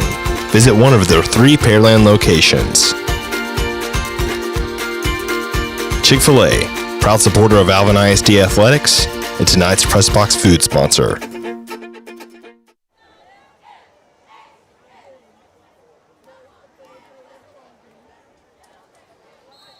Minute 46 to go here in the second quarter. Barbers Hill leads 25-7 and looking to add on. Eagles had to take a timeout. They were a little late getting out on the field after that turnover. Yeah. I don't think they were expecting to be back on the field that soon. Renfro and Mays down here on the sideline slinging it to each other. Renfro throwing about 100-mile-an-hour passes to Mays. And now shotgun snap for Barrier, and it's going to be a handoff. No, a trick play, and another touchdown as Bonnet Jr. comes up with it. Unbelievable. It looks like that was Tyler Gilly who threw it. Another touchdown pass. Barbers Hill is pouring it on. I mean, DB never even turned his back here to see the ball coming. And, man, they are just stacking. These boys are fired up. Hahn, once again, looking in that formation to try to go for two, and he will run it left side, and once again, he's in. 159 tackles last year. He's got two-point conversions, and it's 33-7 with 1:39 to go. And how about the trick play, the throw behind the line of scrimmage from barrier to the other quarterback, Tyler Gilly, and then over to Bonnet Jr. Added to the bingo card, I'm telling you, all night long. Barbers Hill looks, honestly, in my honest opinion, they look a couple of steps ahead in the play calling. I mean, they have an answer for everything Manvel has thrown at them. They have, I got to say, they've looked very well coached. They're prepared. I was just about to relate to that. I mean, the coaching decision-making right now is just superior to Manvel. You can tell a lot of studying went into how this Manvel team plays because they have not been able to gain that momentum that we even saw in their last game against Galveston Ball. So now here tonight, this Barbers Hill team, like you said, has a response for every single thing this team goes out on this field and do. 1:39 here before the half, and London Schick, kicker with a lot of range. Has been kicking it short on these kickoffs. See who he kicks it to this time. Another high short kick it around the 29 and a fair catch at the 30. Looks like that was Donovan Tolbert. We'll see what Manvel can do here. Looks like we'll have a big team meeting on the sideline here. Right. Coaching staff trying to talk it out.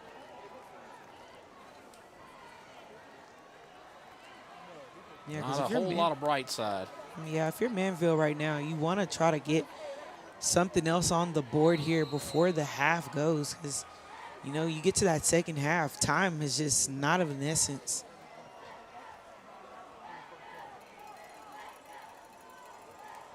Shotgun snap. Look at the pass. Is Renfro? No, they hand it off of the middle. Wow.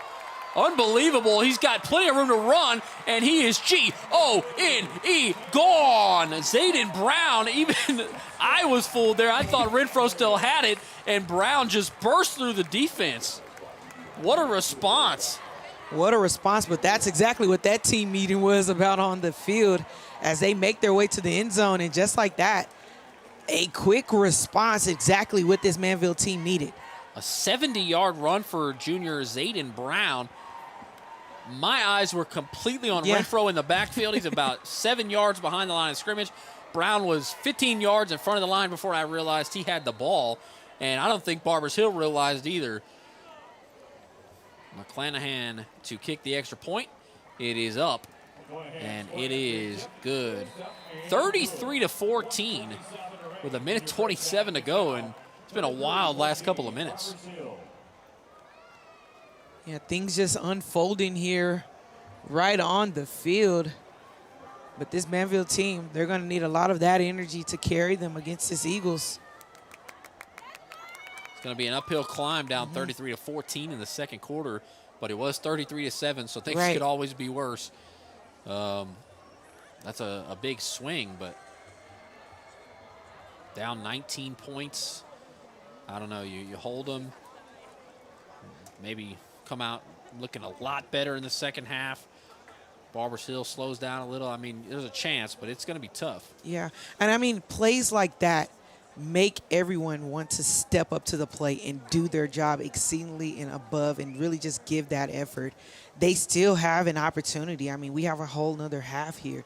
As long as this team carries that momentum from those big plays, I think that you can also see that carry for this Manvel team, but it has to be something that they want and they desire and really go after it. Down by 19, the number 19, Braden McClanahan, will come out to kick it away with 1:27 to go. Returners back at around the 12 or 13-yard line for Barbers Hill. And McClanahan will kick it deep, and it's going to be caught at the 5, a fair catch made. Fair catch got to be made. That was Chris Clark, a DB for Barbers Hill. He had that fumble on the opening kickoff, and we thought Manvel was going to be up 7-0, and that feels like an eternity ago, but I forgot that even happened. It's been such a turn of events here in this ball game. I mean, wow. What a turn of energy from that play. It's how you just build on your mistakes, really, for this team. Just be coachable and learning as you go, and that's exactly what we've seen from Barbers Hill. not a great start on that first play, but it was wiped away by a penalty, and now we'll see if they can score again as they hand off going left side. That's Jamal Jones, and he's tackled forward, in fact, but still a loss. He was stopped about 4 yards behind the line and then got hit forward for 2. Timeout. Manvel. Second timeout. Manvel has a timeout left. See if they want to use it maybe after a clock stoppage, maybe an incomplete pass to get the ball back with over a minute to go. We'll see what happens here on 2nd and 11 after this timeout.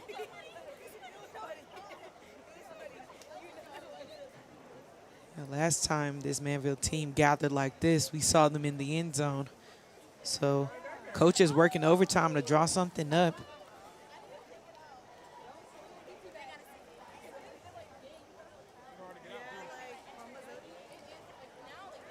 I think Manvel has the talent and the athletes to come back. They've just had too many, I think, busted coverages or guys just getting burnt over the top. I mean, how many times have we seen it? Don't know if they're playing up too far, too close to the line, whatever the case may be, but that's an adjustment that I think has to be made. Tight formation here on 2nd and 11, and we'll see if they want to keep running the ball. And it's going to be Barrier who runs ahead right at the line of scrimmage, so no gain. Timeout. Manvel. That is Manvel's last timeout of the half. Manvel uses their final timeout with 1:15 to go. At least be under a minute, probably closer to 50 seconds when they get the ball back, but maybe a good return and a chance. No timeouts the rest of this quarter, but how big would a touchdown be for Manvel if they could get it to 33-21 instead?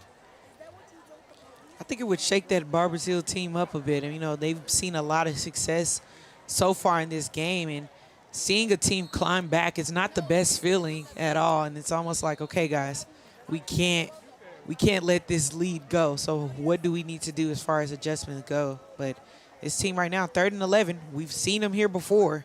What do they do now? My assumption is that Barbers Hill will keep it on the ground, try to keep that clock running, give Manvel as little time as possible. But with the way they've thrown the ball, looks like they'll hand off right up the middle. And Jordan was stopped after a gain of 3. Should be 4th and 8.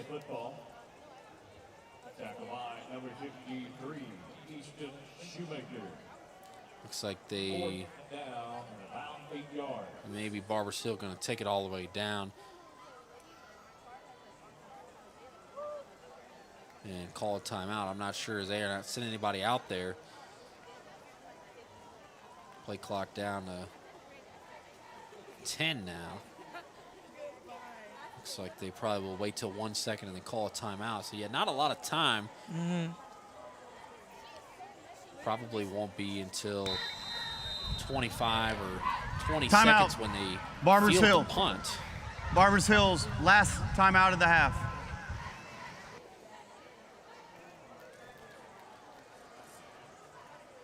I thought it'd be around that 15-second mark, but we'll see after this commercial break. Thinking about college? Well, if you're ready to achieve your ambitions, experience Alvin Community College and go from enrolled to employed, classroom to career, and potential to purpose. Come learn where you belong by making ACC your college right now.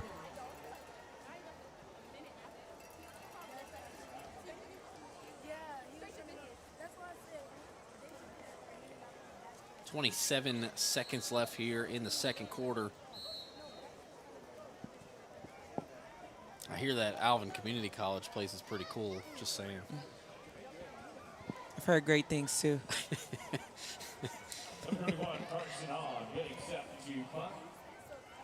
Punter back at the 13. They say it was Hahn back there.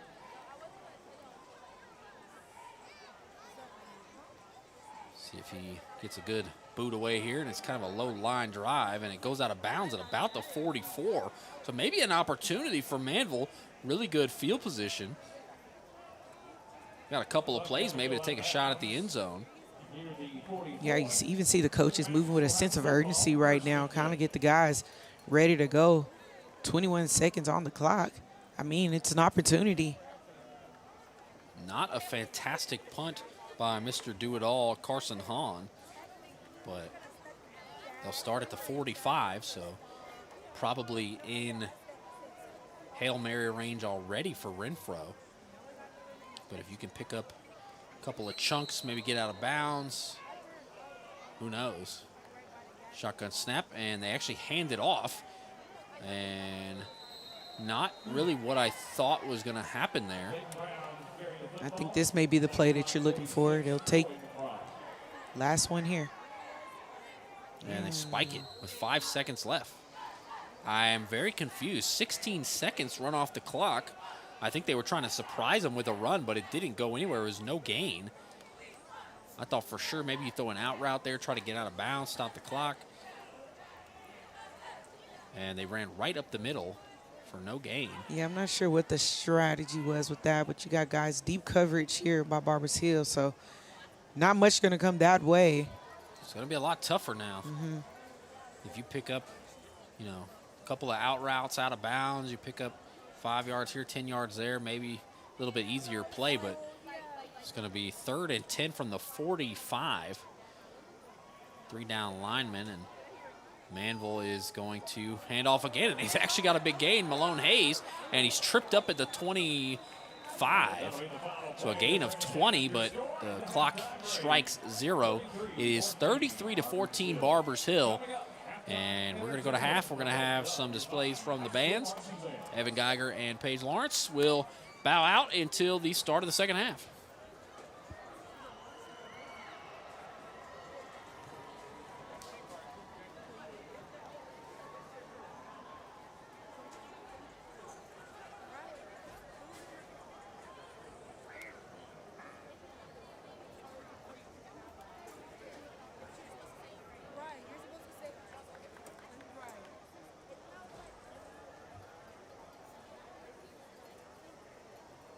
Especially if they don't exactly.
Good evening, ladies and gentlemen.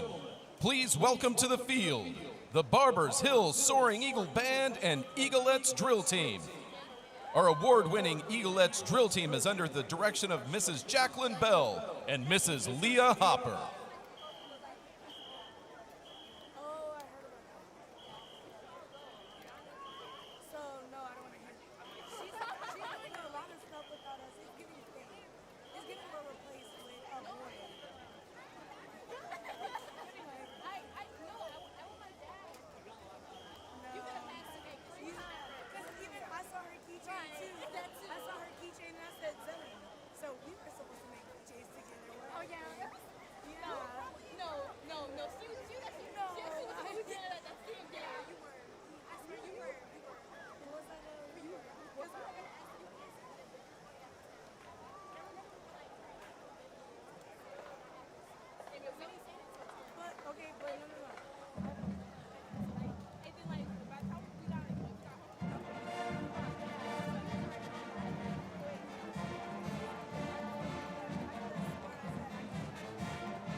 Eaglet dance officers are Junior Lieutenant Skylar Miller, Junior Lieutenant Cammie Kirksey, Junior Lieutenant Madison Reinhardt, First Lieutenant Allie Romaine, and your captain, Cadence Heyman. Eaglet social officers are Executive Camilla Olexi, Executive Alyssa Hernandez, Vice President Abby Anderson, and President Anicia Herrera. This week's Rising Star is presented to Chloe Wynn. This week's Shining Star Award is presented to Micah Burns. Congratulations! Tonight, the Eaglettes will perform a dynamic palm routine to Rhythm of the Night.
Up next is the halftime performance by the Barbers Hill Soaring Eagle Band.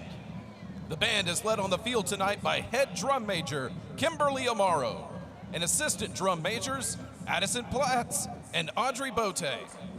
Captains of the band are Bryce Kirsch and Jocelyn Gonzalez, woodwinds.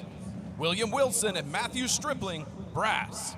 Muriel Barron, percussion, and Tequila Lowe, color guard. Tonight, the band will perform their 2025 production entitled Mad Love. Mad Love is the insane and twisted love story of the Joker and Harley Quinn.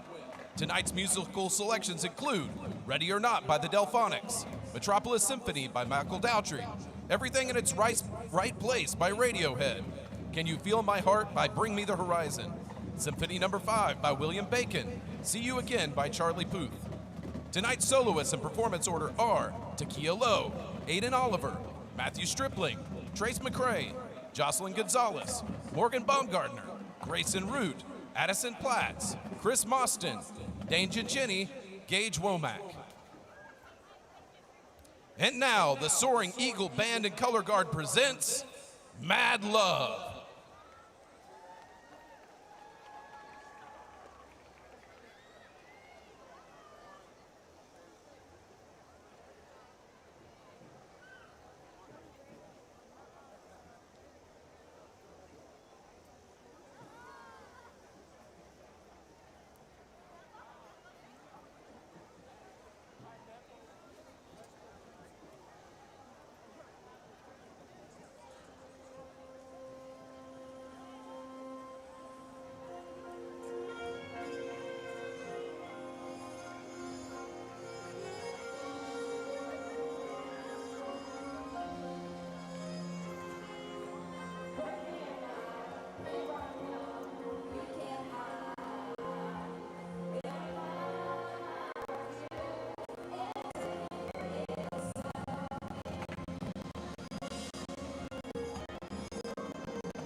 That concludes our show this evening. How about a round of applause for these talented students? Congratulations to the Soaring Eagles section of the week, the Flutes. Leader of the week is Takia Lowe. New marchers of the week are Carson Granger and Amber Small. And our band students of the week are Aisha Strong and Carly Ryan. The Barbers Hill Soaring Eagle Band is directed by Chris Brannon, Nathan Escanio, Austin Brannon, Suzanne Ray, Juan Roadhouse, Dwight Watson, and Bella Workman. Thank you for your kind attention and generous applause. We also want to thank the Barbers Hill ISD and Mont Bellevue community for their continued support of all the fine arts programs here at Barbers Hill ISD.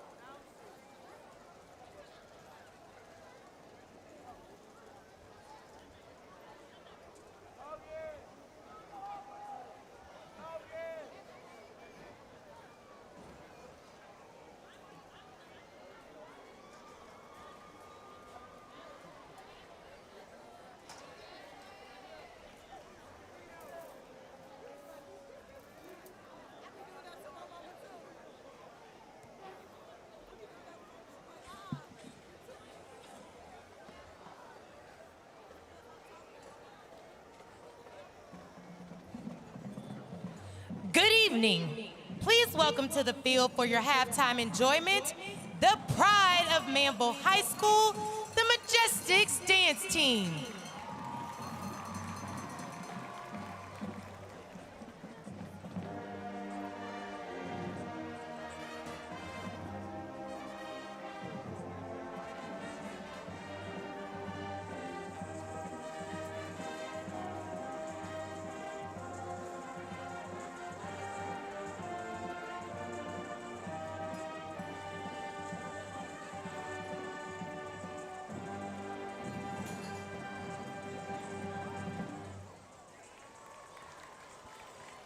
The Majestics are under the direction of Elaine White and Blair Jacobisi.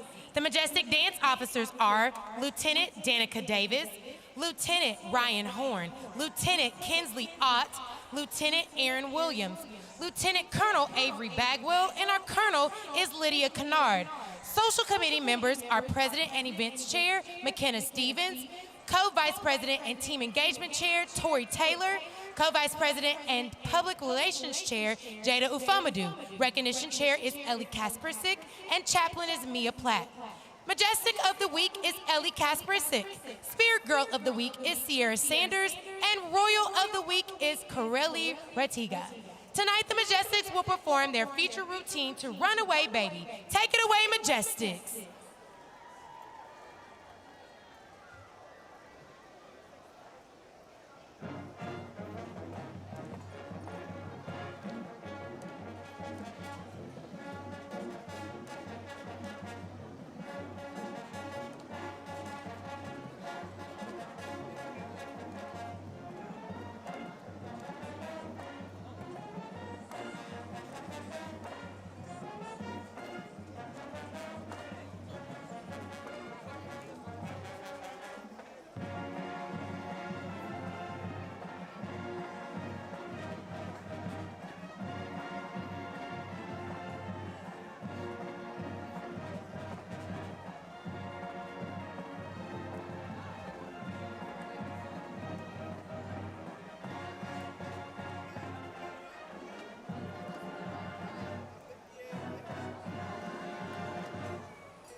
Majestics would like to thank our sponsors, Smart Core Labs, Tuscan Bill and Nails, and our platinum sponsor is Hillwood Communities.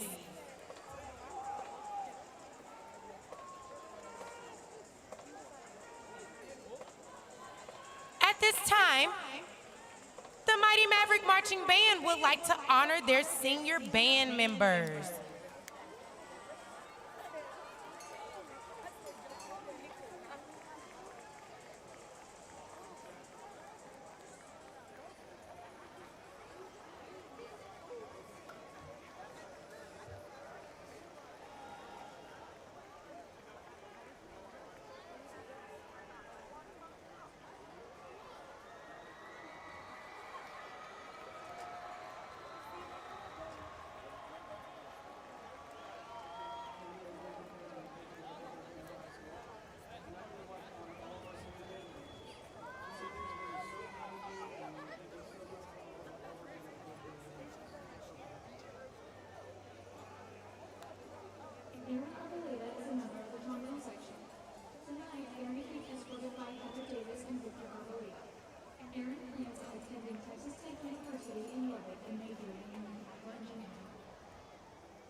London Crofton is a member of the Princeton section.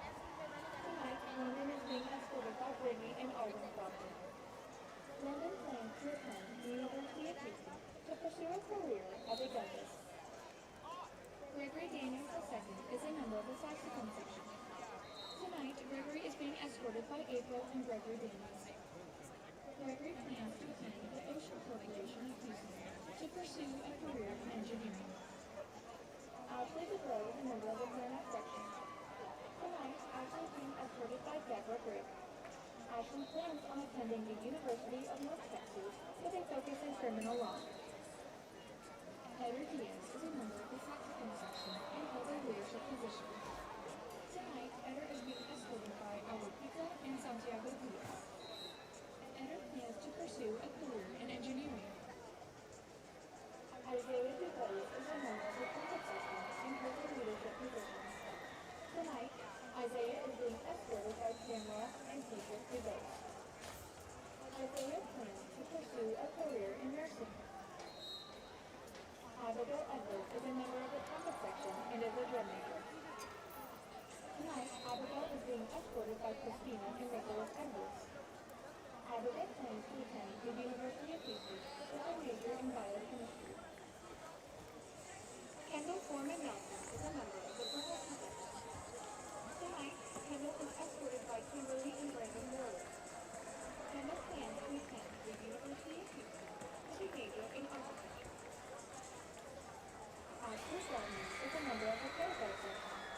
Tonight, Ashley is being escorted by Maria Genevieve and Clint Rodney. Ashley plans to attend the University of Houston to pursue a career as a nurse practitioner. Catherine Guevara is a member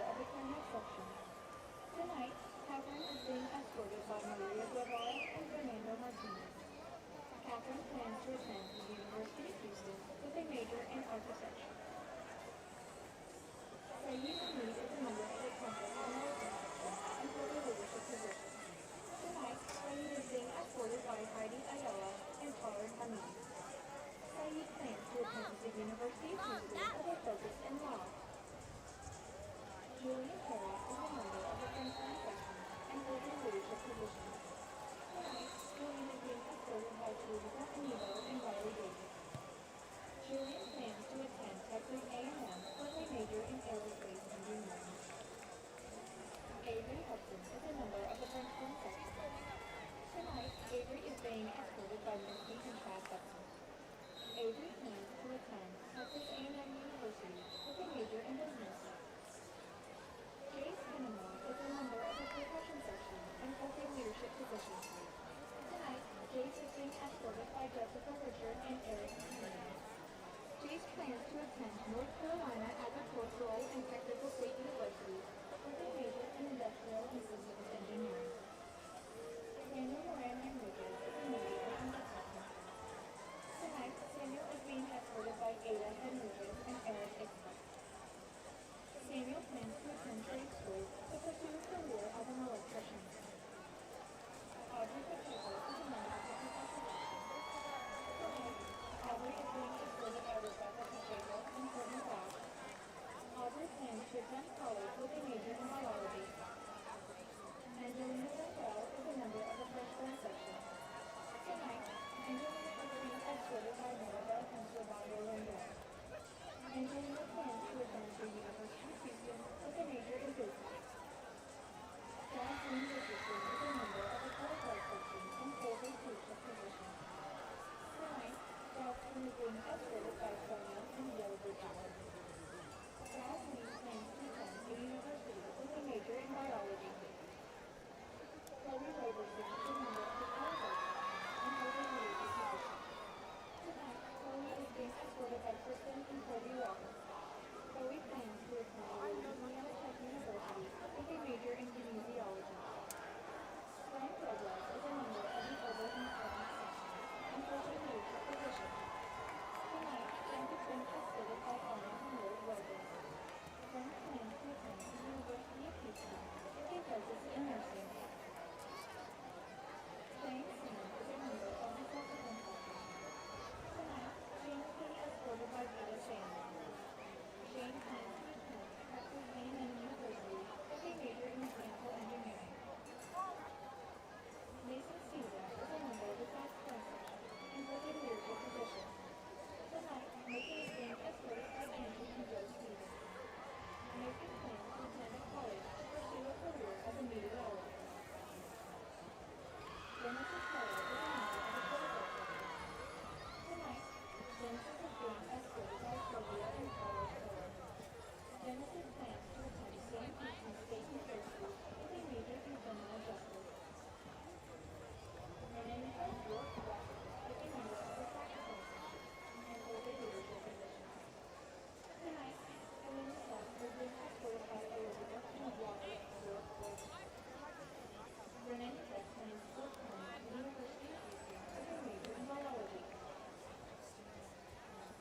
Let's hear it for our class of 2026 of the Mighty Maverick Marching Band. Please stay after the end of the game as the band members premiere their opening movement of their 2025 UIL show entitled The Ties That Bind Us. Hoka hey!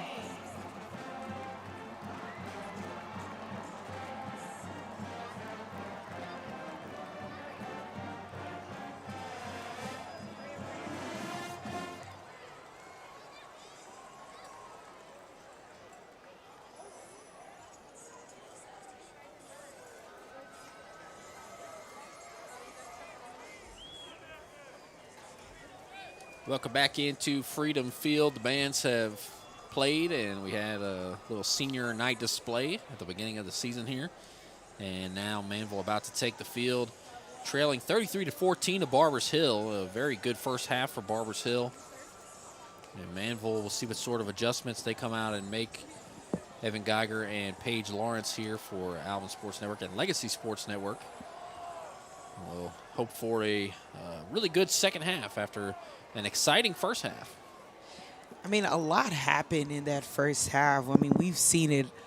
Everything possible that could happen in football happened in that first half. And now you see a team, Barbers Hill, they had a lot of momentum in that first half, a lot of confidence. But at the wee end, Manvel kind of finding the things that work well for themselves and really going back to their foundational football. And now just not too far, but it's going to be an uphill climb here to compete with this Barbers Hill team. Bigger comebacks have happened. I don't know if they'll be able to make that comeback, but they have the talent to do so. And we'll see Barbers Hill start by kicking it away to Manvel. They've kicked it short to Zayden Brown or Tolbert pretty much every time. And it looks like it's going to be caught at the 33 and then absolutely leveled is Tolbert immediately after making the catch, and we'll see where they spot it.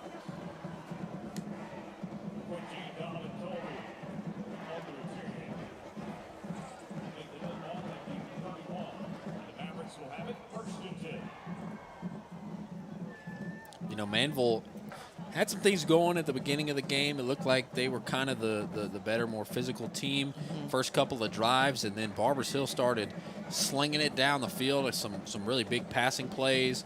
And Manvel has had 2 really big plays that resulted in touchdowns, but other than that, not a whole lot to just bank on. As here's a little screen there, decent little block, and going forward, looks like Jaden Kendrick on that play.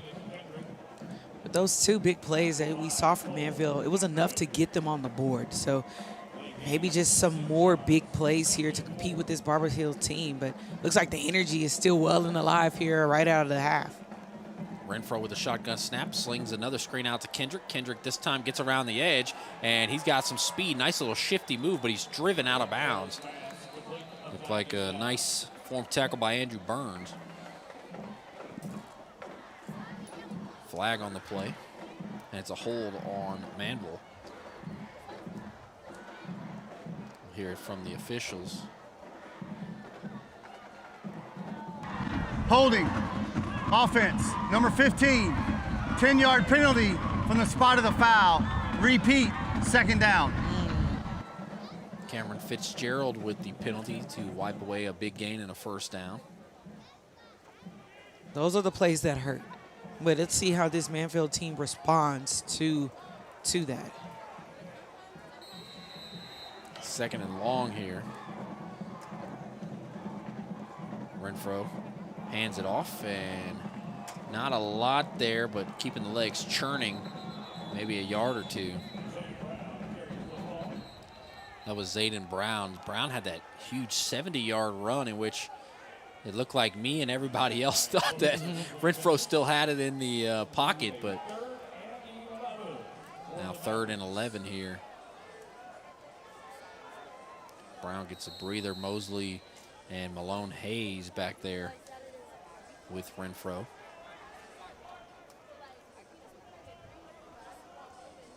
Third and long, and looking to pass as Renfro fires a slant there and dropped and nearly picked off. Was it picked off? I think he caught it there. That was Dalen Smith. A flag flies, and Barbers Hill all excited. Looked like somebody lost their shoe. At first I thought that was the ball. Somebody lost their shoe, it looks like. And there is a flag and a player down. Yeah, a lot of commotion on that play there as they will try to sort it out here. Looks like maybe the intended receiver, Carter St. Junius, the injured player, he got hit pretty quickly, and I think that ball ricocheted up and was picked off, but the flag, depending on what it is, will clearly impact the play in a big way, one way or another. Either it'll be Barbers Hill ball or it'll be Manvel ball, as Carter St. Junius is able to make his way off the field, thankfully. Key player on this roster. But I am curious to see how they call this one. I mean, if it goes Barbers Hill's way, that's a huge play right out of the play for Dalen Smith, senior on that roster. If it goes the other way, a big breath there for Manvel. We'll see. There's no foul for targeting. The result of the play is interception, first down. Wow. I thought maybe it was early contact with St. Junius on that slant route. It looked like maybe the defender had got there just a moment early if you were going to throw something. So they say no targeting. They pick up the flag for that, and Barbers Hill takes over in Maverick territory. An interception from Renfro off the body of St. Junius.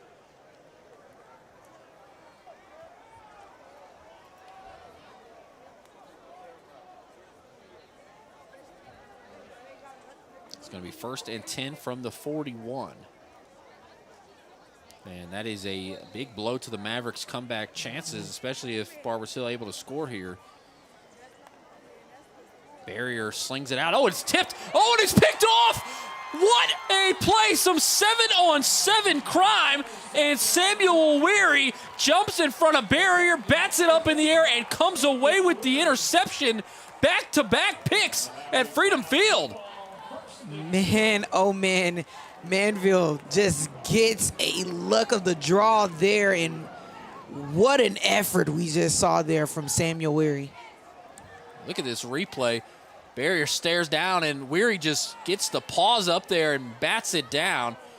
Barrier able to make a touchdown-saving tackle, but Mavericks with a shot at redemption here on the Eagles side of the field, and handoff going right side. That's the type of play that really just gets you into a rhythm, and you're seeing a sense of urgency now from this Manvel team, even just how they're moving on the field.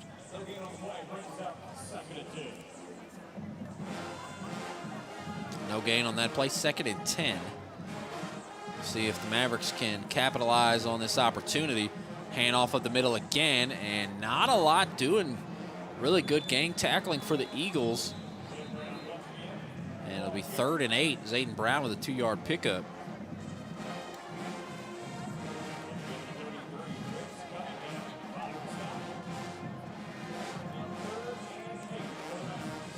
Mosley will run off the field, trips to the left, one to the right. Running back on the left hip of Renfro.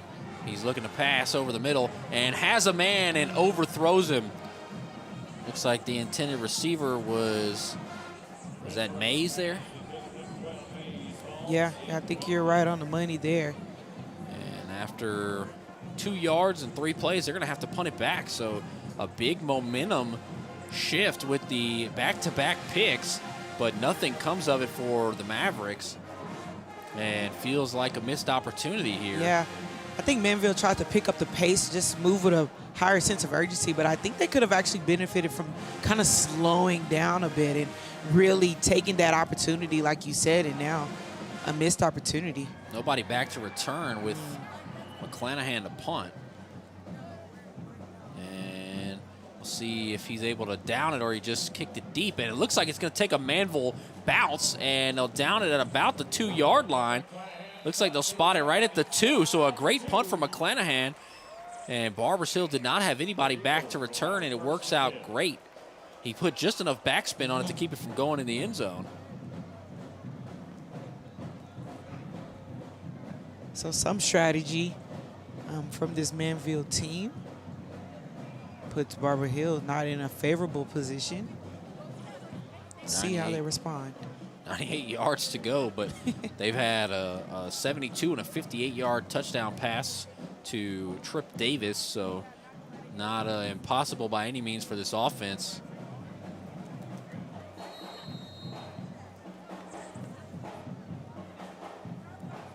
Line up in a pistol formation. Probably going to try to run the ball here, and not much doing right at the goal line. It looks like they say forward progress out of the end zone, even though he was driven back. And once again, Samuel Weary leading the charge. 2nd down. Weary wanted a safety call, but they'll spot it at the 1 as the back there just barely got out of the end zone, and they gave him forward progress to the 1-yard line.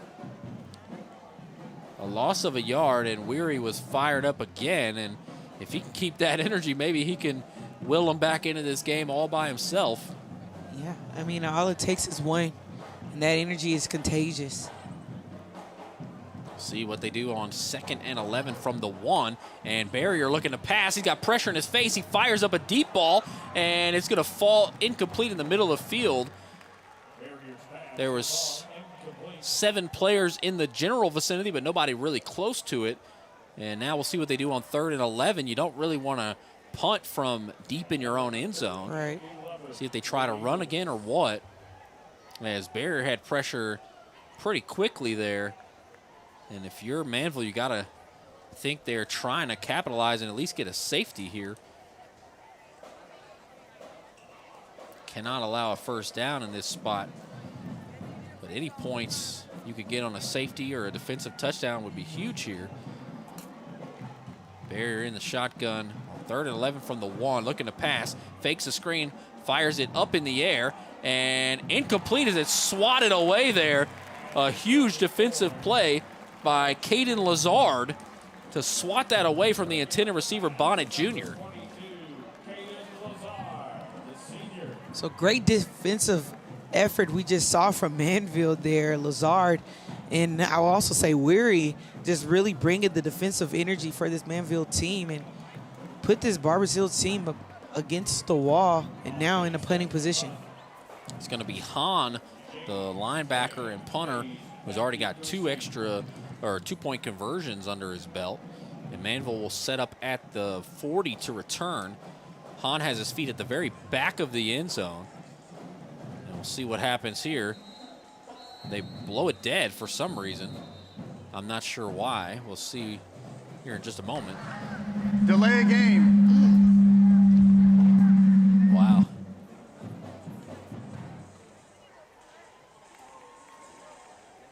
Delay of game. They were already at the 1, so that moves them half the distance to the goal. If Manvel could block a punt here, that'd be huge. It doesn't look like they're coming out trying to block it. It looks like they're setting up for a return. But, man, there's not a lot of room for Hahn to go. A bad snap or anything, as this one he's going to get away. A low line drive is going to bounce out of bounds at around the 28-yard line. See where they spotted exactly, but surprised they didn't bring any real pressure on Hahn there. That's a net punt of 24 yards. I think they valued the field position more than anything right there. Hahn, even with no pressure in his face, was rushing to get that off. And only punted it 24 yards. Not a fantastic punt, and Manvel will take over in great position. And after a roller coaster offensive explosion of 47 points in the first half, it's been some big defensive plays here in the second half to begin the 3rd quarter. Now they'll stop them from snapping the ball, and now they'll let them play. Shotgun snap for Renfro, and he hands off up the middle and keeping the legs going. Picking up about 5 yards is Mosley. Mentioned he was a big part of that Iowa Colony team last year that made a deep run into the, I think it was the round of 8 at NRG.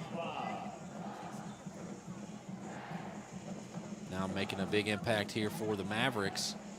2nd and 5, and Renfro hands off to Malone Hayes, and Malone Hayes with some patient running, and he's going to go left side. He's got a little bit of room to run, and he's knocked out of bounds as he ran into Renfro, who was out there blocking for him. Trying to create some space there. Nice block in the front here, and enough for a first down. Some patient running and good ball carrier vision. Just really nowhere to go for Malone Hayes on that sideline, as Barbers Hill sealed the edge, and it's 1st and goal from the 8. And the handoff again going left side, and Malone Hayes with a stiff arm, another stiff arm, and he's in! A flag is thrown, probably going to be a hold, but Malone Hayes was able to eke his way into the corner of the end zone.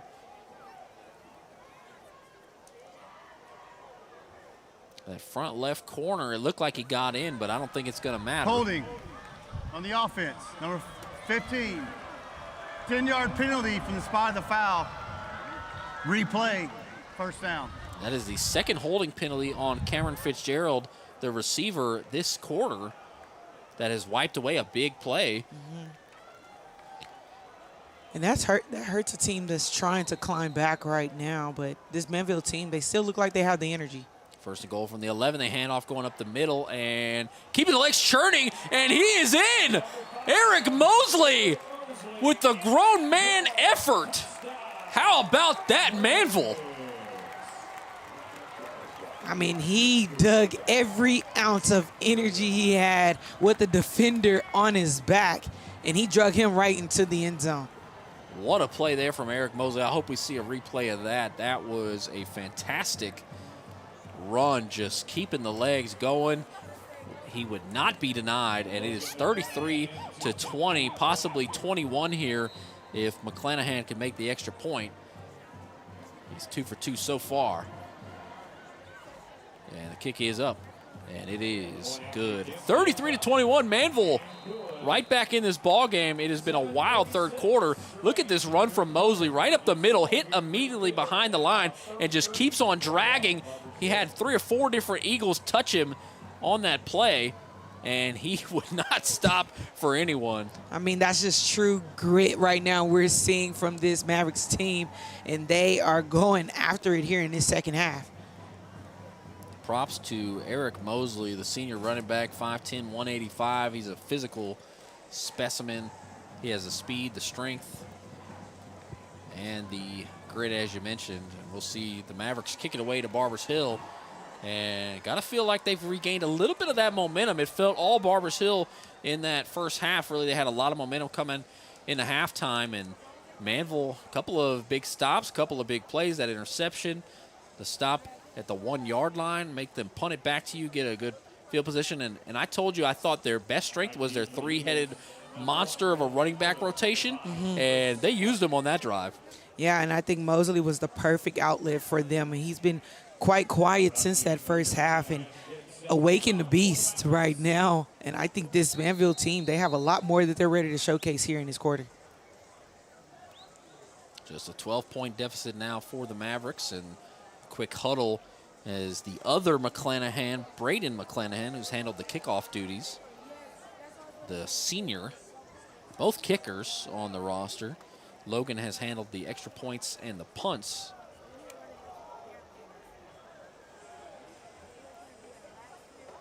And the kick is away. It's going to be caught at the 13-yard line, and running towards the middle of the field now, cuts it back the other direction and cut down at the 33. That was Cole Ackerman. Ackerman, the junior cornerback, with the return. About 20 yards there. You know, just really navigating his way through, but decent field position here for Barbers Hill.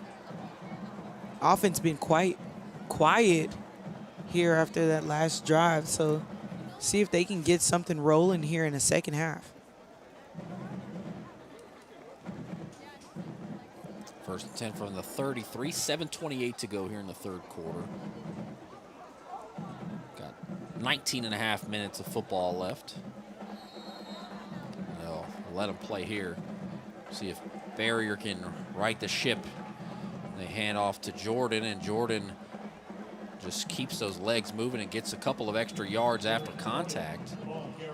Up to the 37. Should be 2nd and 6.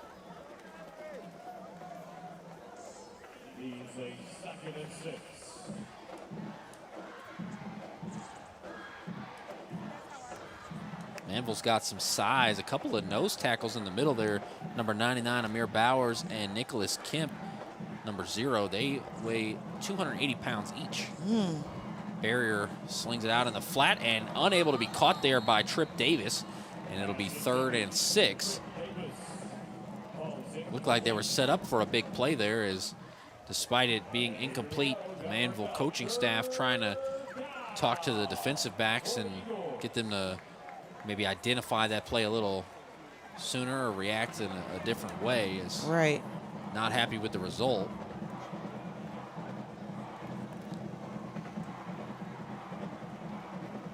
Shotgun snap on 3rd and 6.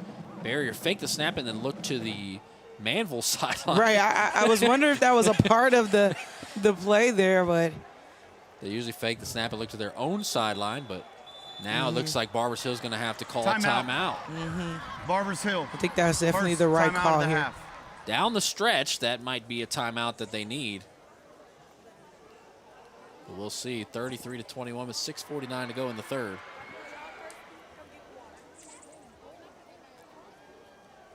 Yeah, from Manvel right now, I think this is a great opportunity. Their defense has been fired up from top to bottom into this half, and I think now they can also use this opportunity to really just make some defensive plays. And like you said, a defensive touchdown would be right up their alley right now.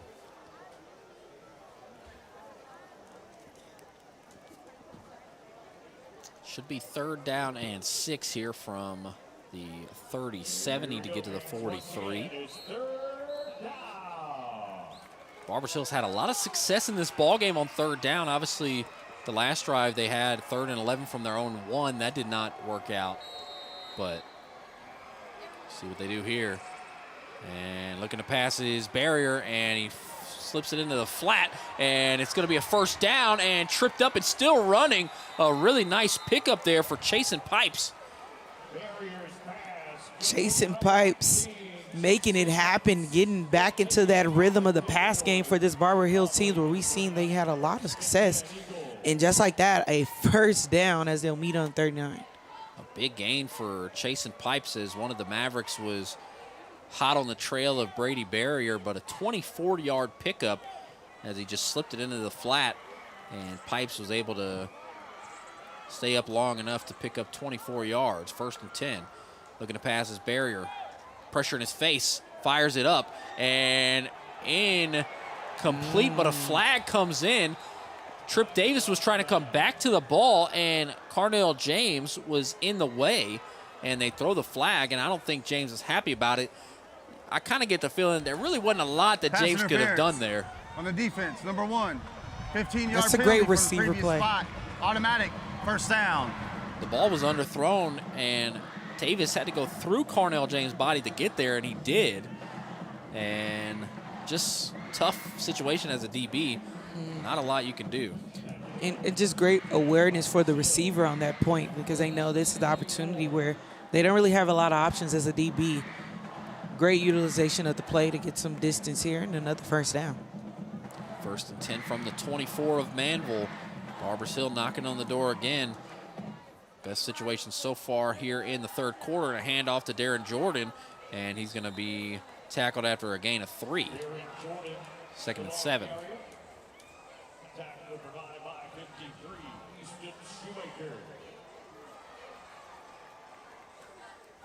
Eagles have really not ran the ball with a ton of success. If Mr. Carl Thies was here again, he would have been keeping stats. He'd probably be able to tell us they're averaging, I don't know, 4 yards a carry, but not anything too wild.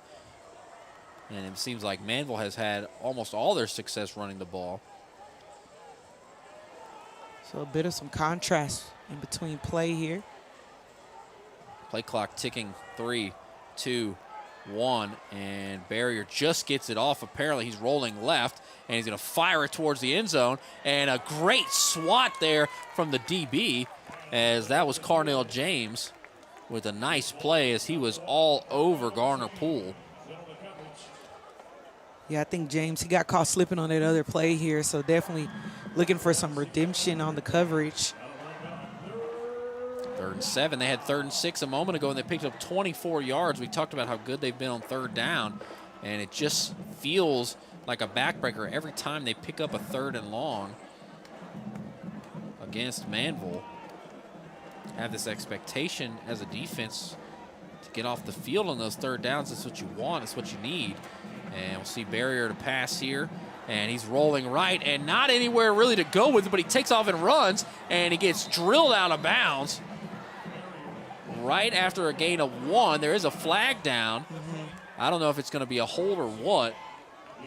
The flag is at the far side on the 25. Looks like they're calling false start. I think it was a hold.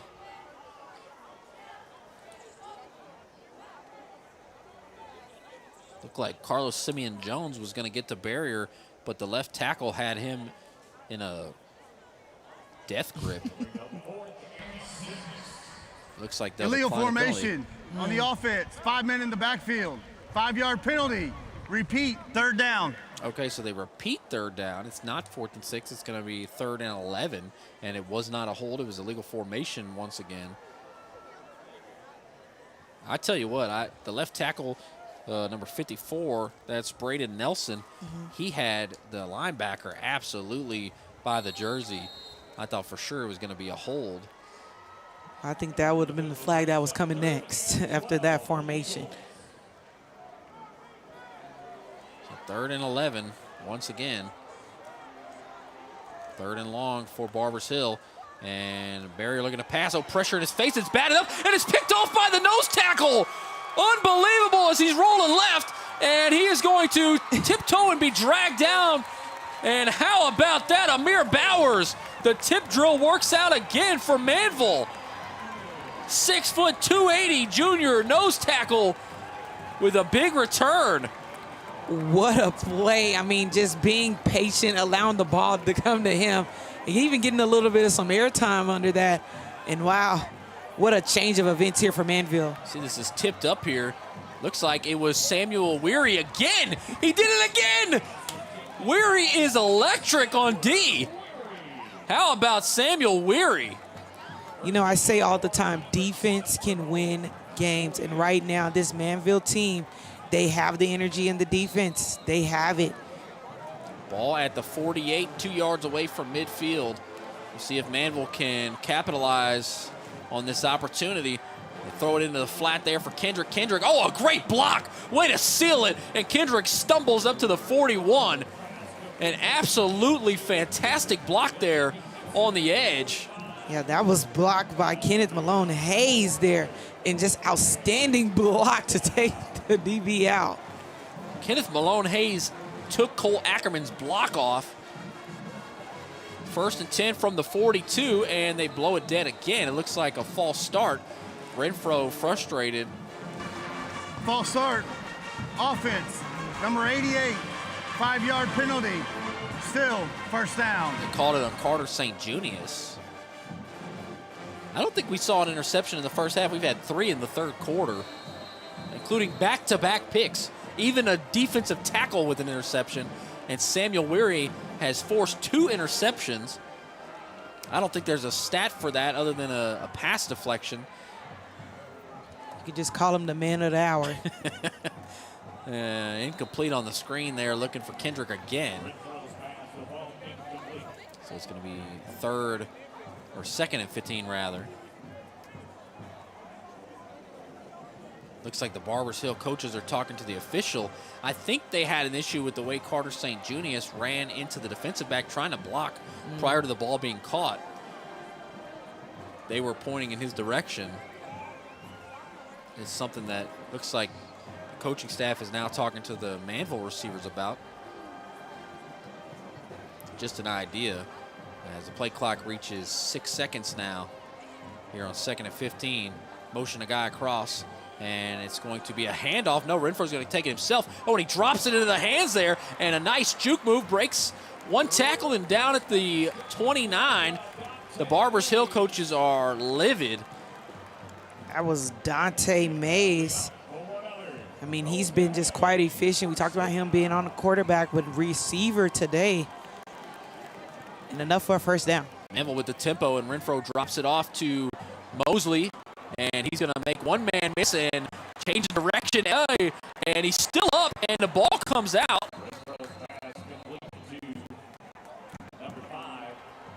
Looks like Barbers Hill. Or who has the ball? Where is the ball? I think the ball ended up out of bounds there. Okay, I'm trying to figure out as he just kind of see this replay. Yeah. Oh, yeah, just ripped right out. I never really saw where it went, but Manvel kept it, and it's going to go back to the running back, and it's Malone Hayes, and he trips up at the 1. Nearly a touchdown, but he just couldn't keep his footing. He'll mark it at the 2, in fact. Still keeping that tempo. Zayden Brown and Malone Hayes back there. Looks like it's going to be Malone Hayes on the left hip of Renfro, and they give it to Malone Hayes, and he's met immediately, dropped for a loss of a yard. It's going to be 2nd and goal from the 3. Man, if Manvel could get this back within a touchdown, what a game we're seeing here so far in the second half. It's 33-14 at the half. A touchdown here could make it 33-28. See if the Mavericks can punch it in. And Renfro's going to roll right side. He gets a good block there from Zayden Brown. It looks like he's going to get the corner. He does! Touchdown, Renfro! I mean, you called it right on schedule with this Manvel team. They are climbing, and they are climbing fast. Renfro right into the end zone. Mavericks scored 14 points in the first half. They have 13 already here in the third quarter with still 3 minutes and 25 seconds to play, and McClanahan can make it 33-28. What a recovery by Manvel after half. And the kick is up, and it is good. 33-28 your score. Renfro gets a great block from Zayden Brown to seal the edge and uses his speed to take it the rest of the way. 33-28. Hoka Hay, Manvel will send their chant across the field there. What a turn of events. Right now, it seems like Barbers Hill has no response right now from what they're receiving from really this Manvel defense. They have just been the breadwinners of this quarter right now and truly just making a difference. Barbers Hill, they gotta get a response in here because now they're in close range. Anybody's ball game here in the third quarter, and we said it's gonna be an uphill battle, but things have went absolutely swimmingly for the Mavericks here in the third quarter, despite throwing an interception of their own. Kind of a weird play of a tipped ball, and there was 3 or 4 guys in the area, and they kind of came down with it. Got a pick on the very next play, didn't score at all on that. Ultimately got another pick from the big number 99, Amir Bowers, at 6 foot 280. Yeah. Junior nose tackle with about a 20-yard return, and ultimately going really fast on the tempo and running the ball down the throat of Barbers Hill. That is their bread and butter, and I'm glad that they have really leaned on that. They look like a much better offense here in the second half, just consistently leaning on that running game. Renfro's a great quarterback, but they looked a little kind of off in the passing game, and the running game has worked out well as here's McClanahan to kick it away. Looks like it'll be fielded at the 7 there by Clark. And Clark running up the middle, and Clark's got nobody in front of him, but he's going to be dragged from behind, and he's tackled at the 48. A great return for Clark. There was nobody in front of him, but one pesky Maverick just hanging on for dear life. Great effort and great field position right now for Barbers Hill. It's exactly the play that they need, as we've seen them kind of build off of momentum as he carries his way almost to half field there. Donovan Tolbert, the senior receiver, has fielded a lot of kicks of his own on the kickoff return team, and then that time making a special teams tackle that saves a touchdown as Clark was able to split the gap and had a pretty clean field in front of him. So Barbers Hill takes over at the 47, 3 yards away from midfield with 3:16 to go here in the third quarter. Motion Trip Davis across, and they'll give it to him going left side. And oh, wow, what a hit. A big loss there, and how about Javon Smith? I mean, you can just see Smith beelining his way. Just take a look here.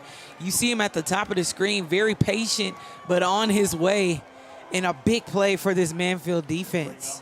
What a perfect tackle there from Javon Smith. Just wrapped up and drove him to the ground. It's going to be second down and 15, a 5-yard loss there. Trying to get it to Trip Davis, who's been one of their best weapons. Now Barrier looking to pass, and they throw it into the flat for Jamal Jones, and nowhere to go. Paige, I got to say, this Manvel Mavericks defense looks a lot better in the second half. They made some adjustments at halftime, I'm telling you. And what you're also seeing from this Manvel defense is that they're building on the big plays. It's the difference in the first half. The first half, you saw the big play, then it just kind of fell flat. But this team, they're up climbing, and that's the momentum that you're seeing right now. 3-yard loss, and it is 3rd and 18. The ball is spotted at the 39 of Barbers Hill. They need to get all the way to the 43 of Manvel, and Manvel cannot allow a first down here, and they're going to blow it dead. It looked like another false start. Wow, it's going to be 3rd and 23. False start.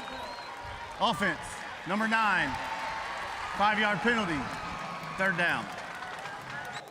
See, first half, the penalties didn't hurt them as much because you didn't have this momentum going on for Manvel. But now you have a great Manvel defense showing up right now. You can't afford those type of penalties. I think everybody in the building knew they had the athletes to play with Barbers Hill and win against Barbers Hill, but just some miscommunication, some busted coverages, and now they're playing with the speed and confidence that we knew they could. And this is 3rd and 22. Barrier looking to pass, fires it deep, and Trip Davis is there, and he makes the catch. How can you allow them to pick that up? A huge gain on 3rd and 22. Surely you get off the field, but no, Trip Davis and Brady Barrier, the connection is alive and well for the Eagles, and what a big play there. I mean, we should just call this the 3rd down duo because these two are just so almost perfect on the 3rd down possession, and now good enough for a 1st down. Great field position. Man, that's exactly what they needed. Trip Davis, 43 yards on that catch. He's got 3 plays over 40 yards, a 58-yard touchdown and a 72-yard touchdown. They hand it off to Jones going right side, and once again, not a lot on the ground game for the Eagles. It's been mostly through the air. You see the lack of energy now after that big play. Not the kind of energy and swag they were playing with. I feel like a coach allowing a 3rd and 22 is just that stings. That definitely hurts. That has got to be a pet peeve to this Manvel coaching staff. That they're going to review that play over and over, I can tell you this week. I would not want to be in the practice room hearing about that one. I tell you what. That Trip Davis, he is fast. You ain't wrong about that one. 2nd and 7 from the 20. Hand off to Jones, and Jones nowhere to go. He's cut down for a loss of at least a yard. There is a flag on the play. I mean, he was met immediately by Weary, so he's definitely still carrying that energy after that big play. Weary's got the it factor, man. I tell you what, he is exciting. Personal foul, face mask on the defense, number 7. Oh, there's Weary. Half the distance to the goal, automatic, 1st down. Wow, 1st down and half the distance to go. I didn't see the face mask in real time, but it goes against Weary, and I think that's what they call the announcer jinx. Yeah, sorry, Weary. I see that's exactly what's happening here. And now it puts Barber Hill in even better position here. Ball now just 12-yard line. Eagles are not going to snap it again here in the 3rd quarter. They're going to be inside the red zone at the 11-yard line when we come back for the start of the 4th quarter. Barbers Hill 33, Manvel 28.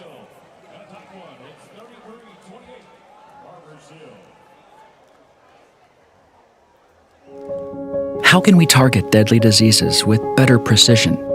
At Houston Methodist, we're developing technology that delivers life-saving immunotherapy directly inside the tumor for cancer patients. We're also pioneering an implantable device that administers precise and timely doses of medication to those with difficult-to-manage chronic conditions.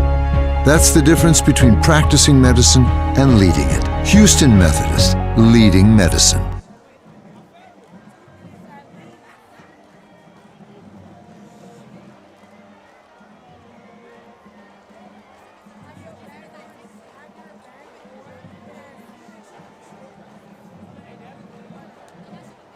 Start of the 4th quarter here at Freedom Field. Barbers Hill leads by 5 points. It's 33-28. Once again, the deep ball has really been the bane of the Mavericks' existence. Barber Hill has just been 100% on that connection between Barrier and Trip Davis, as you mentioned, and of course Bonnet Jr. and Garner Poole getting in on the action as well. But Manvel's got to stop him here, at least hold him to a field goal, keep it a 1-score game. Yeah, this Barbers Hill team, they just keep finding those sweet spots. That duo, I mean, I'm telling you, it's just a 3rd down perfect option for them. And if you're Manvel, that's something you're definitely going to have to look forward to as this game does progress in the last 12 minutes here. Still make their way to the field.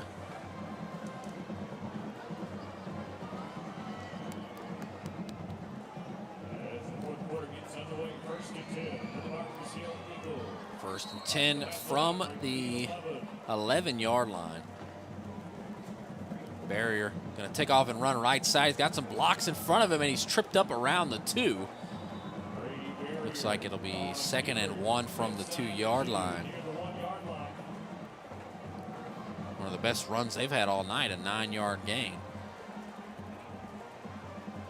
Darren Jordan on the right hip, and see if he takes off and runs up the middle again, and he does. Looks like he got stood up and stopped. I think it'll be 1st and goal now from right at the 1. See what they call it here. They're going to do 31. 3rd and short for sure. It's a short 1 yard. Clock nearing 11 minutes now, and if they are able to punch this in, every second will matter for Manvel trying to come back.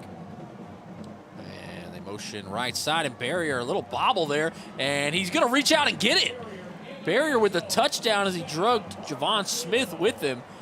And just like that, it is 39-28, and that's a tough pill to swallow there for Manvel.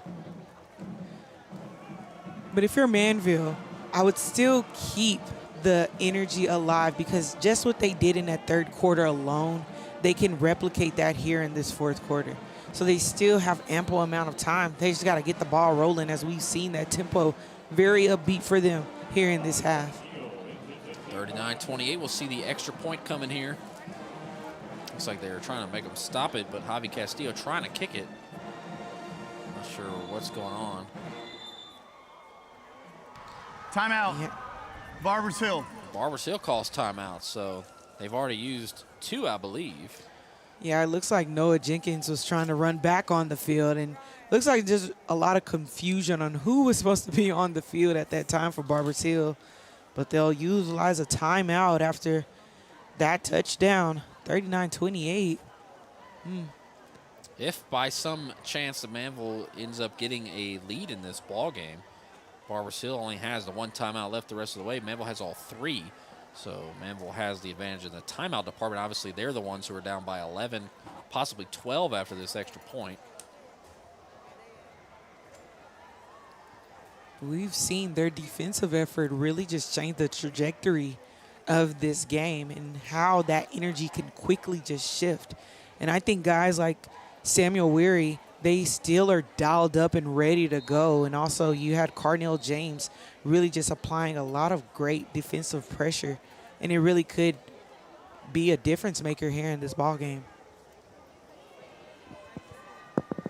Time not on the side of the Manvel Mavericks, but down 11, possibly 12. See the extra point coming from Castillo. They didn't come out in that weird formation where they ultimately go for 2 or then switch to the extra point. They're just going to kick the extra point here. Snap and the kick. It's up. It is good. It is 40-28. See the replay Barrier just kept those legs going. He only had a yard to go and got the touchdown. Barrier has been fantastic tonight. I mean, he can run, he can throw. He's done it all tonight and really just trying to get his team to the end here. But this Manvel team, they're fighting back, clawing back at that.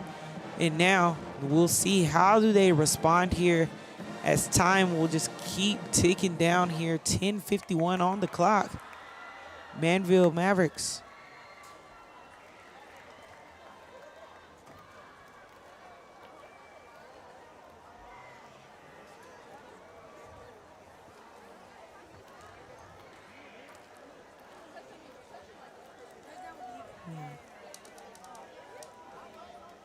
Barrier did not play according to the stats that I saw from last season for Barbers Hill. He didn't play at all as a quarterback, at least not from what I saw. I'm trying to see if he was somewhere last year at a different school maybe. As the kick will be caught at the 23 there by Tolbert. Our Barrier, he had to be somewhere with this type of arm that he's been showcasing tonight. I mean, he's putting on a clinic here.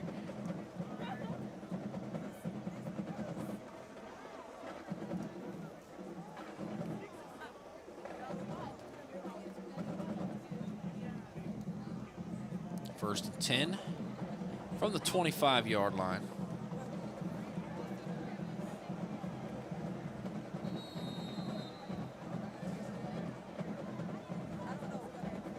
And looking to pass, and he fires it high. Looks like the intended receiver was Bryson Jones.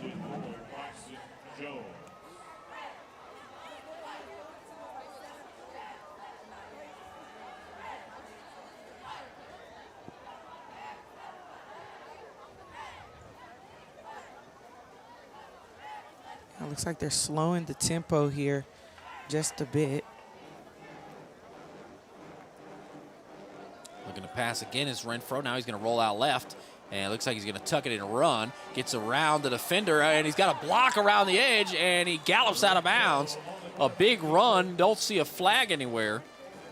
Yeah, Renfro hitting a gear shift almost on that run there, and it's good enough for a first down. Doing what he has to do to get his team downfield. And now Paul on the 46. First and 10. Shotgun snap to Renfro. Hands off to Zayden Brown up the middle. And just a couple of yards there.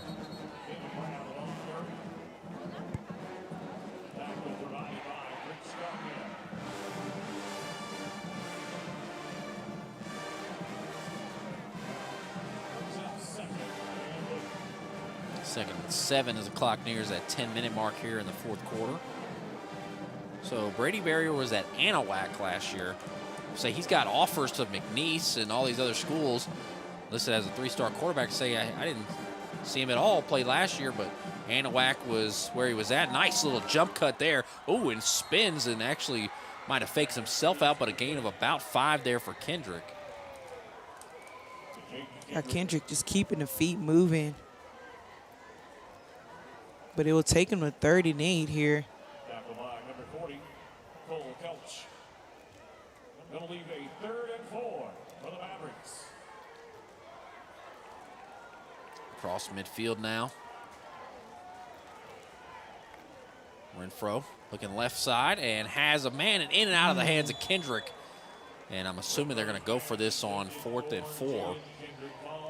Kind of have to. You're near midfield, not the end of the world. That was an absolute dart there from Renfro. Trying to connect. Yeah, I mean, I seen it on the sidelines, and now I'm seeing it on the field. Vision is good there. Mosley comes off. Possibly a pass here on 4th and 4. I would guess more likely than anything. 2 receivers on each side. It looks like I think Brown is on his left hip. They motion Brown out. And now he has a man. Oh, just beyond the outstretched fingers of Dante Mays. The backup quarterback playing receiver, and he was open. Man, that is a tough situation there. 9:18 to go and a turnover on downs. Had a man wide open, probably a touchdown. Just a little high from Renfro. I mean, it was just complete open field from there. Just had to make the catch, but it's plays like that, missed opportunities. But this defense, they've gotten the ball back here, so we can see what this defense has up their sleeve. I'm pretty sure they're pulling out all the stops. You'll see Weary. We've said his name quite some time here in this half. 9:18 to go. And Barrier hands off to Darren Jordan. Or that's Jamal Jones, rather. No, actually, that was neither. That looks like the first carry for Miles Spurlock. Talked about the freshman running back got some run in the first game of the year. That kid is a freshman, and he's a running back. That's going to be a pretty big running back as a senior in high school. He has a few years to come. Timeout. It looks like we have an injured Maverick. Hopefully he's able to make his way off the field here in just a moment. Definitely hope he's all right.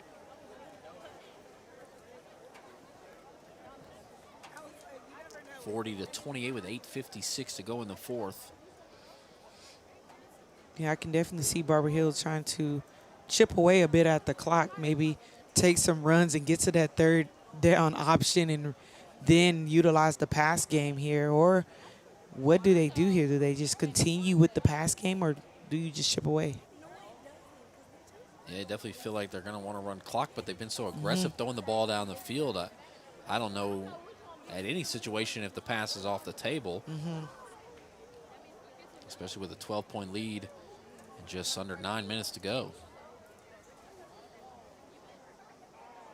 Do have another game tomorrow night here at Freedom Field. Make sure to tune in here on the Alvin Sports Network channel for that matchup.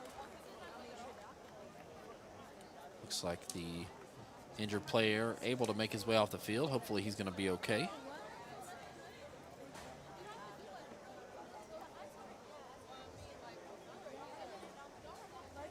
We got Crosby and Iowa Colony here. Me and Gentry Williams will have that call. Should be a good game. Iowa Colony was so good last year, and I think they had a pretty big win last week. I think it was like a 40-point win or something. Trips to the right, 2nd and 6, and they hand off going up the middle again, and gets maybe 3 yards, so it should be 3rd and 3. That time Jamal Jones with the carry.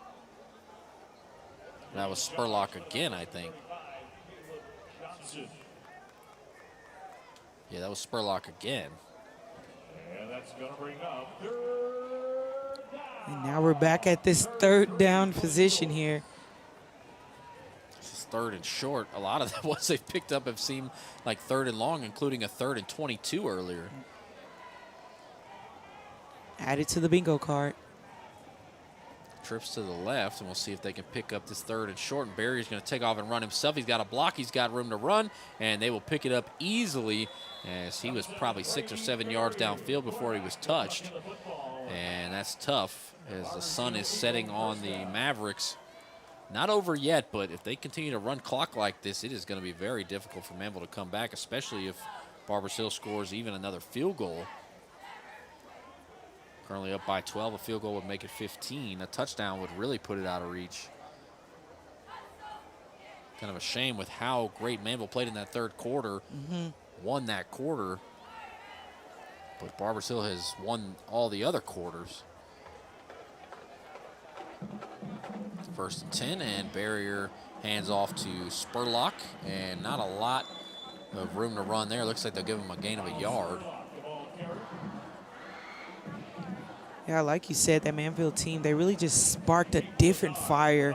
And then we saw a lot of grit, a lot of swag on their play there. And it just kind of died down after you're just seeing those success on those 3rd and 22 from Barbers Hill. I mean, it's definitely a gun-riching play every time for them. But Manvel, they just had to keep the energy throughout those type of plays and respond with integrity there.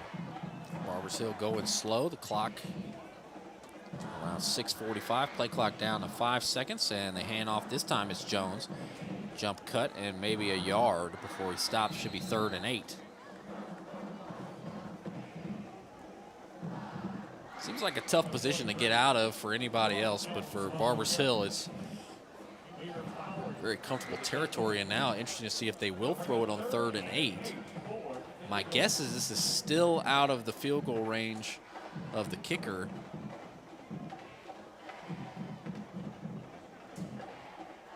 He did make a 42-yarder. Right here would be a 52-yarder.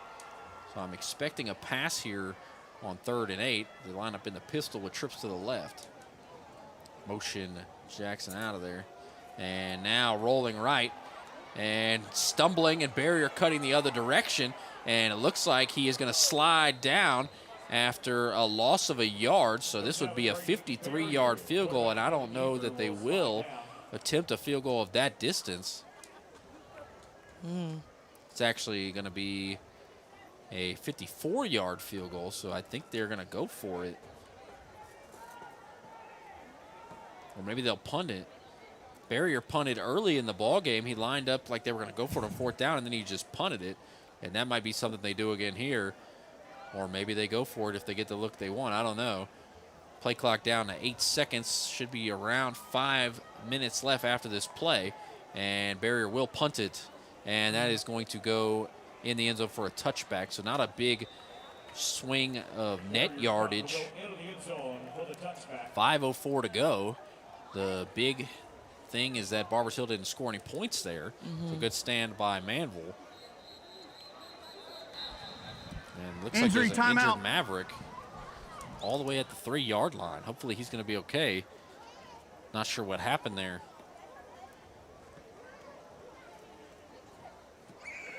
Yeah, he looks to be able to walk on his own here. So he'll make his way to the sidelines. Probably just needed a moment for a breather. That was Caden Lazard who made a couple of big plays as a defensive back in the ball game already. Not really sure what happened. There was nobody near him. He was all the way at like the 2-yard line. I didn't see necessarily what caused him to be on the field in pain. Right. 5:04 to go. Down 12 points. All 3 timeouts. There's a chance. See if the Mavericks can catch lightning in a bottle here and mount a really impressive comeback, as they will hand off on the first play to Malone Hayes, and he is going to be stopped for no gain. See if they keep going tempo, and there's an injured player. Looks like an Eagle down on the Injury field. timeout. Injury timeout.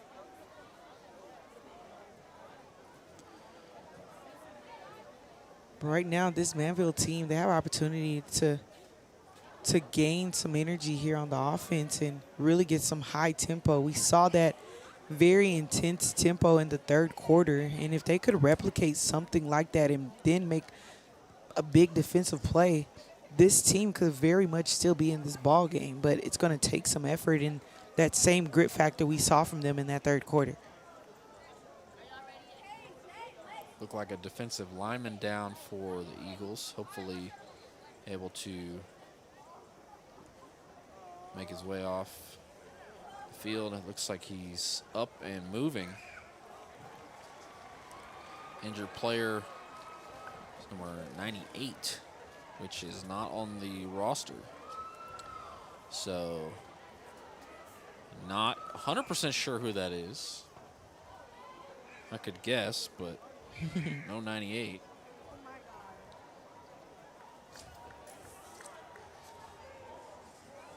Manvel back out there, and they'll start winding the clock here. Renfro fires a little screen there, hits his man, and evading some tacklers and out of bounds. Catch and run there for Dante Mays. Just imagine what would have happened if they would have hit Mays on that wide open play earlier, where we would be. And it looks like Mays is really trying to keep up that tempo there to even just make up for that type of play, that missed opportunity that we saw earlier. Clock stopped at 4 minutes and 38 seconds, and now Renfro's just going to take off and run left side. He's got a couple of blockers, and Renfro's got some room to run, and he is going to lower the shoulder and drop the boom on Cole Ackerman. That's the 2nd time he's been laid out flat. And a great run from Renfro. Renfro very confident on that play here, and enough for a 1st down. Ball's moving. Clock stops at 4:30. They hand off, and Malone Hayes will reverse field, now running left side, and he's going to get around the edge, and he's going to get out of bounds. A big hit out of bounds, but it looks like he's near the 1st down marker, and the clock once again stops at 4:18 this time.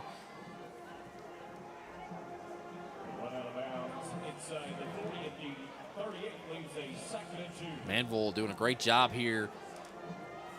Kind of a 2-minute offense, but running the ball primarily. And this time it's going to be a handoff going up the middle and keeping the legs moving, driving up to the 28. A nice run there. I believe that was Mosley. Real high on Mosley. Think all 3 running backs, great players for this Mavericks team. And we'll see as the clock nears 4 minutes. Renfro, shotgun snap, looking left, fires a screen and hit immediately just absolutely diagnosed there by Ackerman, getting his lick back and knocking Kendrick down. Or was that Mays? Yeah, it looks like that was Mays there, but Ackerman getting his lick back, as you stated, right on schedule, because Barbers Hill, they see the momentum and the rolling of this Manvel team, but Manvel not going down without a fight. An injured player for Barbers Hill stops the clock at 3:35. That's Ackerman. That's Ackerman. Ackerman had the big tackle, and he looked fine after the play, but now is down at the 15-yard line, and hopefully he's going to be able to get up. A big part of this team, he's on the kickoff return team. He's made a couple of big plays. He's also gotten blocked pretty badly a couple of times, but a big play there for Barbers Hill to slow down Manvel and hit him for a loss. Definitely hope he's all right.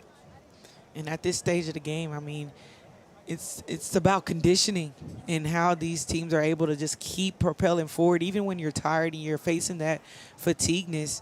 And this Manvel team, they've been doing a great job right now, but this injury does slow their tempo just a bit in their rhythm that they were kind of flowing with.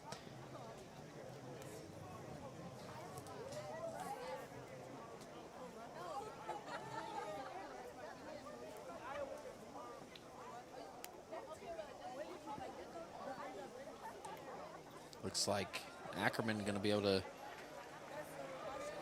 make his way to the sideline. Clock stopped at 3:35. It looked like he was trying to actually stay in there. He's doing some high knees and other workouts over there as they roll the clock, see if they can snap it pretty quickly here. And Renfro's just going to take off and run right side. He's got some blockers in front of him, and man, he's quick, and he's keeping his footing up to the 7. They never brought him down, and Renfro is athletic. Renfro not going down without a fight, and now they're in good reaching range. Can they do it here? 3:22 on the clock here in the fourth quarter, and they have the ball at the 6-yard line, 1st and goal. They need a touchdown, they need it quick, and they need to get the ball back. And they hand off going up the middle. Zayden Brown, nowhere to go. Oh, and he breaks out of the pile, and Brown, and the ball pops loose, and Manvel picks it up. No, Barbers Hill got it. Who has the ball? Pandemonium in the end zone, and who has it? They say it's a touchdown for Manvel. What just occurred in front of our eyes? Was it Cantu? One of the captains at the kickoff, did he get the ball in the end zone for a touchdown? We got to see it again. I think we just saw change of possession from change of possession. The ball just kept rolling as guys just kept falling. But my goodness. I think Noah Cantu, who was out there for the coin toss, I believe he came up with it, and it's 40-34. 3:08 to go, and that is one of the craziest plays you'll see in high school football. I got a crisp dollar bill if I could see it again. Fumbled on the 1-yard line into the end zone. It was first down. There's no 4th down fumble rule. Result of the play is number 72 recovered for Manvel. Touchdown. Number 72 recovered it. I thought it was Cantu. It was Thomas Johnson, according to the officials, and I don't know if that's 100% accurate or not. But either way, Manvel has a touchdown. The big guy's getting some action here tonight. The kick is up, and it is good. It is 40-35, and here's the replay. Look at Zayden Brown. He had nowhere to go. In the middle pile, he said, oh, I'm going to go right. And fighting for it, the ball squirts out, I think 5, 6, 7 different people. It looked like Cantu finally had it. I do believe it's Cantu who got it. Number 60, not 72. 72 is celebrating, standing completely up. So Cantu is the man. Give him his credit. He got a touchdown. Wow. You said the big guy's getting involved. Number 99, Amir Bowers, had that pick on the tip drill. 60, Noah Cantu gets a touchdown on his senior day as a captain. And how about that? We got a 5-point game with 3:08 to go here at Freedom Field. It is always exciting here at Freedom Field. I mean, Freedom Field is just bringing the energy tonight with this Manvel team. We've seen the effort this entire second half, and now they can build on that defensive energy we saw them build in that third quarter action, because this is the time that the defense can really make a difference for this team. You bet Barbers Hill's kicking themselves for not picking up that fumble. They had 2 or 3 different guys with a chance at it, and just slippery like it had Crisco on it or something. Exactly that. See what Manvel does here. If they try to onside kick, if they kick it deep, if they kick it short, we'll see what happens. Looks like the Hans team is out there expecting an onside kick, but there's nobody deep. See what they do here. 3:08 to go, down by 5 points, and man, really anybody's game. Got to feel like Barbers Hill has the advantage, but Manvel, with all 3 timeouts, they're not out of it. And now Barbers Hill. Barbers Hill calls a timeout. Timeout. They got none left. That's their last one. And it's still a lot of time on the clock, 3 minutes. We'll take a quick break and be right At back. Houston Methodist, everyday care works around your busy life. You can text to reschedule, get urgent care by video 24/7, and visit us at locations across the city. Houston Methodist, leading medicine. That timeout is Barbers Hill's 3rd timeout of the half. They are out of timeouts. So the scoreboard had 2 for Barbers Hill, and now I feel like it's pretty clear that they do not have any left. So Manvel, they do have the advantage in the timeout department. There may come a play of any kind where Barbers Hill will want to call another timeout. And the fact that they used one on a kickoff is very interesting. Not really your first choice as a coach to use one on a kickoff. But regardless, Manvel might try to kick it deep and play defense. They've done a much better job defensively in the fourth quarter, or the third and fourth quarter, the second half in general. And with 3:08 to go, you got 3 timeouts. They run it. You stop the clock. I mean, you got a chance, 3 minutes or so to go, 2.5 minutes, and maybe you have a lot of time to score a game-winning touchdown if you're Manvel, but they can't let Barbers Hill score, and they can't let them string together a bunch of first downs. High short kick, and it's going to be fair caught at the 28. That was Anthony Bonnet Jr.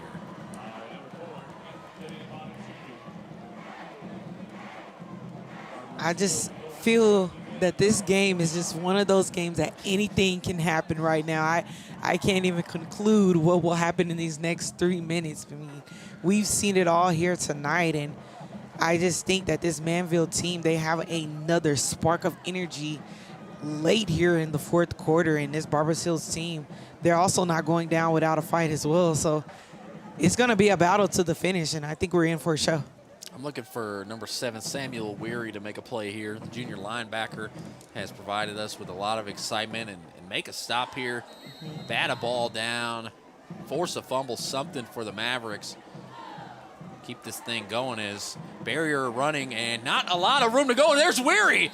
7-on-7 crime. Again, it's a loss as Weary hits him in the backfield. Timeout. Manvel. Manvel calls timeout with timeout 3:01 to go.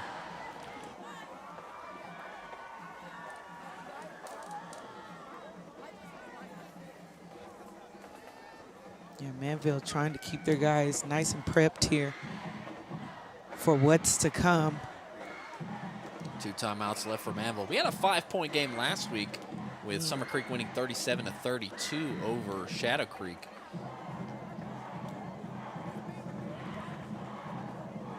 And it was kind of like this game where we saw pretty much everything under the sun. See Weary coming in and just bringing barrier down. I mean, just great spatial awareness you see by him, and he's not afraid to go after it. And you just need that steadiness every time on the field. That's the difference maker right now for the Manvel Mavericks.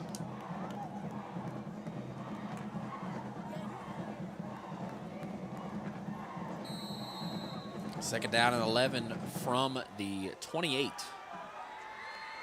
Barrier takes off, and he had somebody in his face immediately, and once again drugged down at the line of scrimmage. I want to say that was Javon Smith. Timeout, Manvel. Second timeout of the half.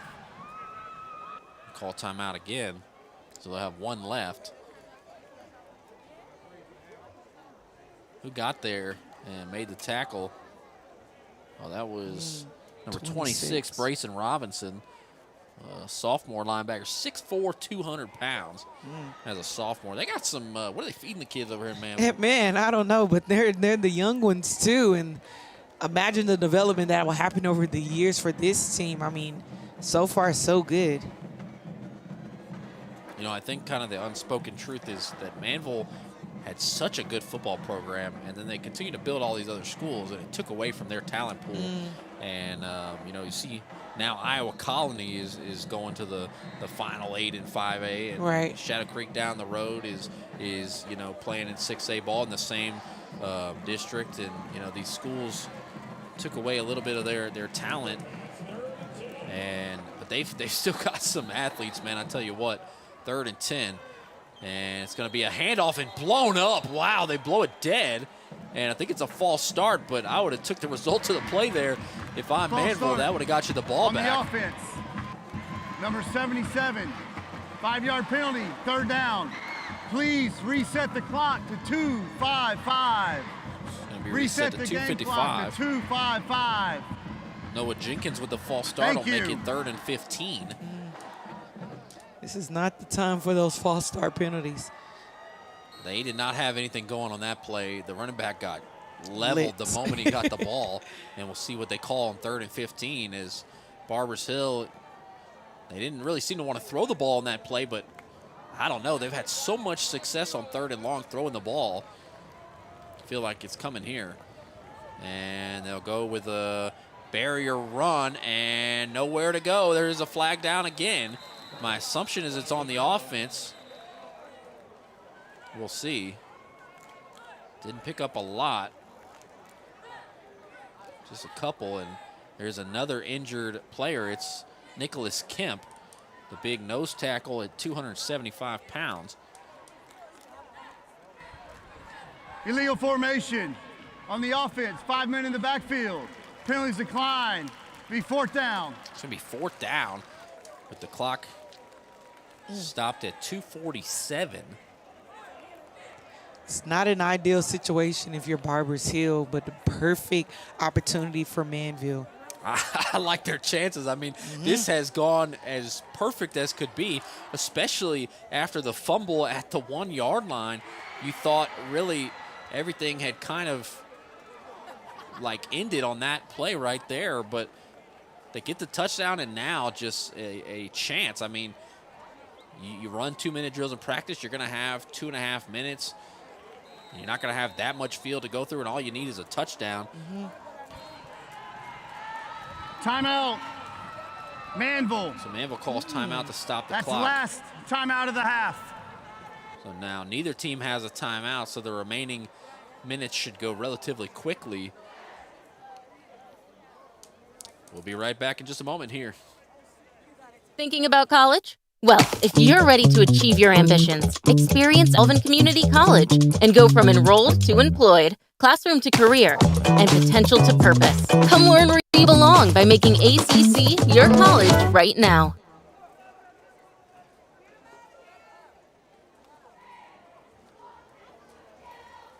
.247 to go in the 4th quarter, a thriller on Thursday night at Freedom Field, and we've got more to come. We'll see a punt upcoming here from Barbers Hill to Manvel. And Manvel, they've got the momentum right now.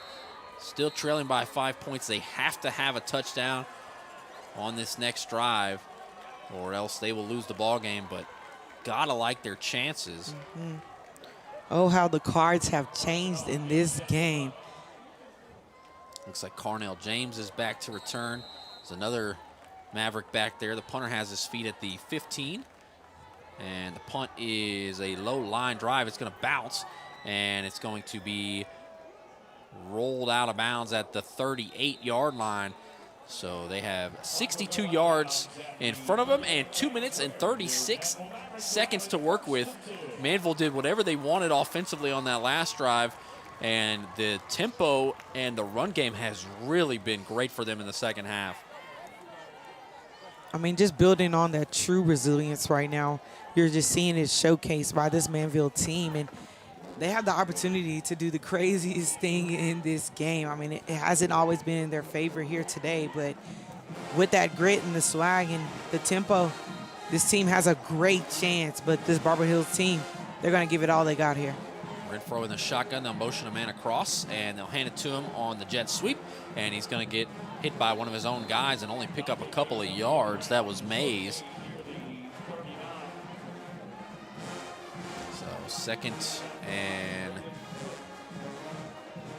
9. Clock running towards 2 minutes. See if they can at least get maybe 2 more plays in there. And it's going to be a handoff and not a lot of room to run. They're in a situation here. 3rd and 10 upcoming. And we'll see a 2-minute timeout here. Not a great first 2 plays. 2-minute timeout. Had a lot of momentum there and not a lot of yardage on those first 2 plays. 2 minutes on the clock, no more clock stoppages. Only way to stop it is to get out of bounds. I mean, this Manvel team, they're going to have a Barbers Hill 3rd down action right now for this 3rd and 9 to go. But like you said, they went right through that 1st and 2nd down. And this Barbers Hill's team, they're just all over the run game. So I think they're going to have to sort to the pass game here. I'm really surprised Barbers Hill didn't throw it on that 3rd and long because they had so much success in that situation all game. And I know you got to run the clock and make them use a timeout, but I just felt like they had so much offensive aggressiveness. They never quit on a drive. Even on 3rd and 22, they threw it down the field for 40 yards, and then they taught themselves all game that they could do that. And they could have ended the game with the 1st down, but they elected to run it again and had to punt. And now they could win it with their defense. The coaching staff trusted their defense. Just a little surprise. They didn't resort to what they were most successful at today, but. And they throw a screen on 3rd and 9. It goes to Carter St. Junius, and it looks like he's going to pick up the 1st down. It worked out. A screen on 3rd and 9 is daring, and it works out for the Mavericks. Oka, hey, look what they found. Ball at the 47 there across midfield. Got to go quick. Fresh set of downs is a great thing for the Mavericks as they go to Renfro, keeps it himself, and he's spun, and the ball pops out. No! No way did that just occur. As Andrew Burns comes away with it, Renfro spun right into a defender, and the Mavericks' hopes are gone with that fumble.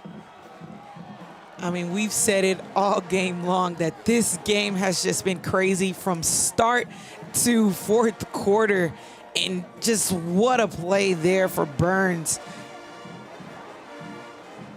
Every bit of confidence that Manvel was going to be able to go down and score and win this ball game, and Renfro spun and didn't know that a defender was right there, and the ball popped out. And Barbers Hill is going to win it 40-35 in one of the best games I've seen in a while. It'll be victory formation for the Eagles. Wow.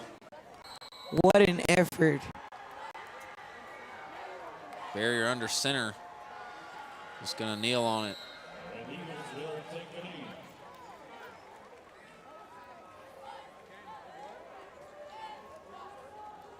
I think that fumble sucked the air right out of the stadium. It's left me almost speechless here because you just see the Mavericks gain that momentum time after time, and then there's just one play that just kills all of the momentum that they have gained. In this Barbers Hill team, I mean, way to be in position.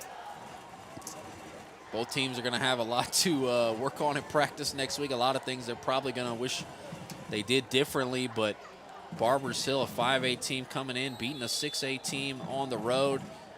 And, you know, that's great for them. It got hairy down the stretch, but they're going to ultimately get out of here with a victory and make their way back to Mont Bellevue 2-0. Manvel will fall to 1-1.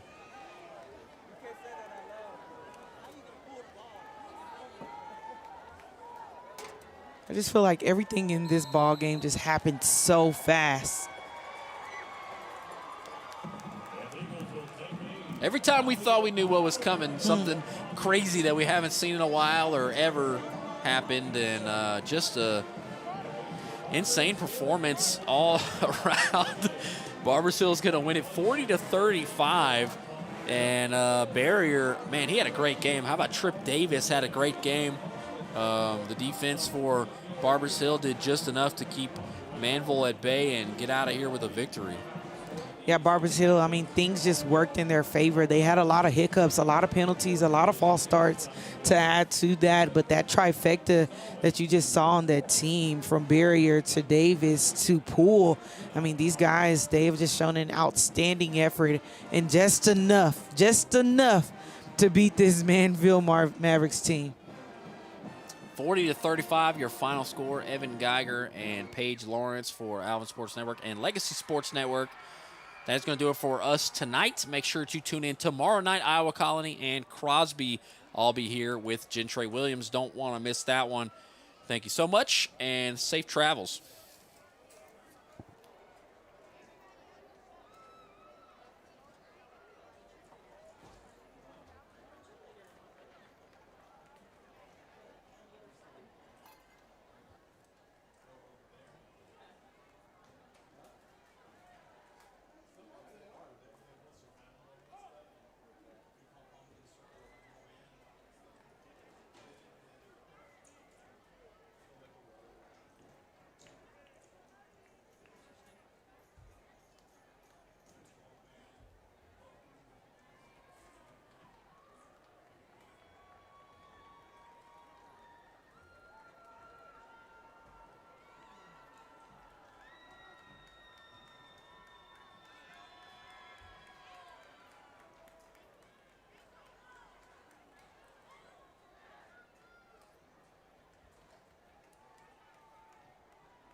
Ladies and gentlemen, please welcome to the field the mighty Maverick Marching Band.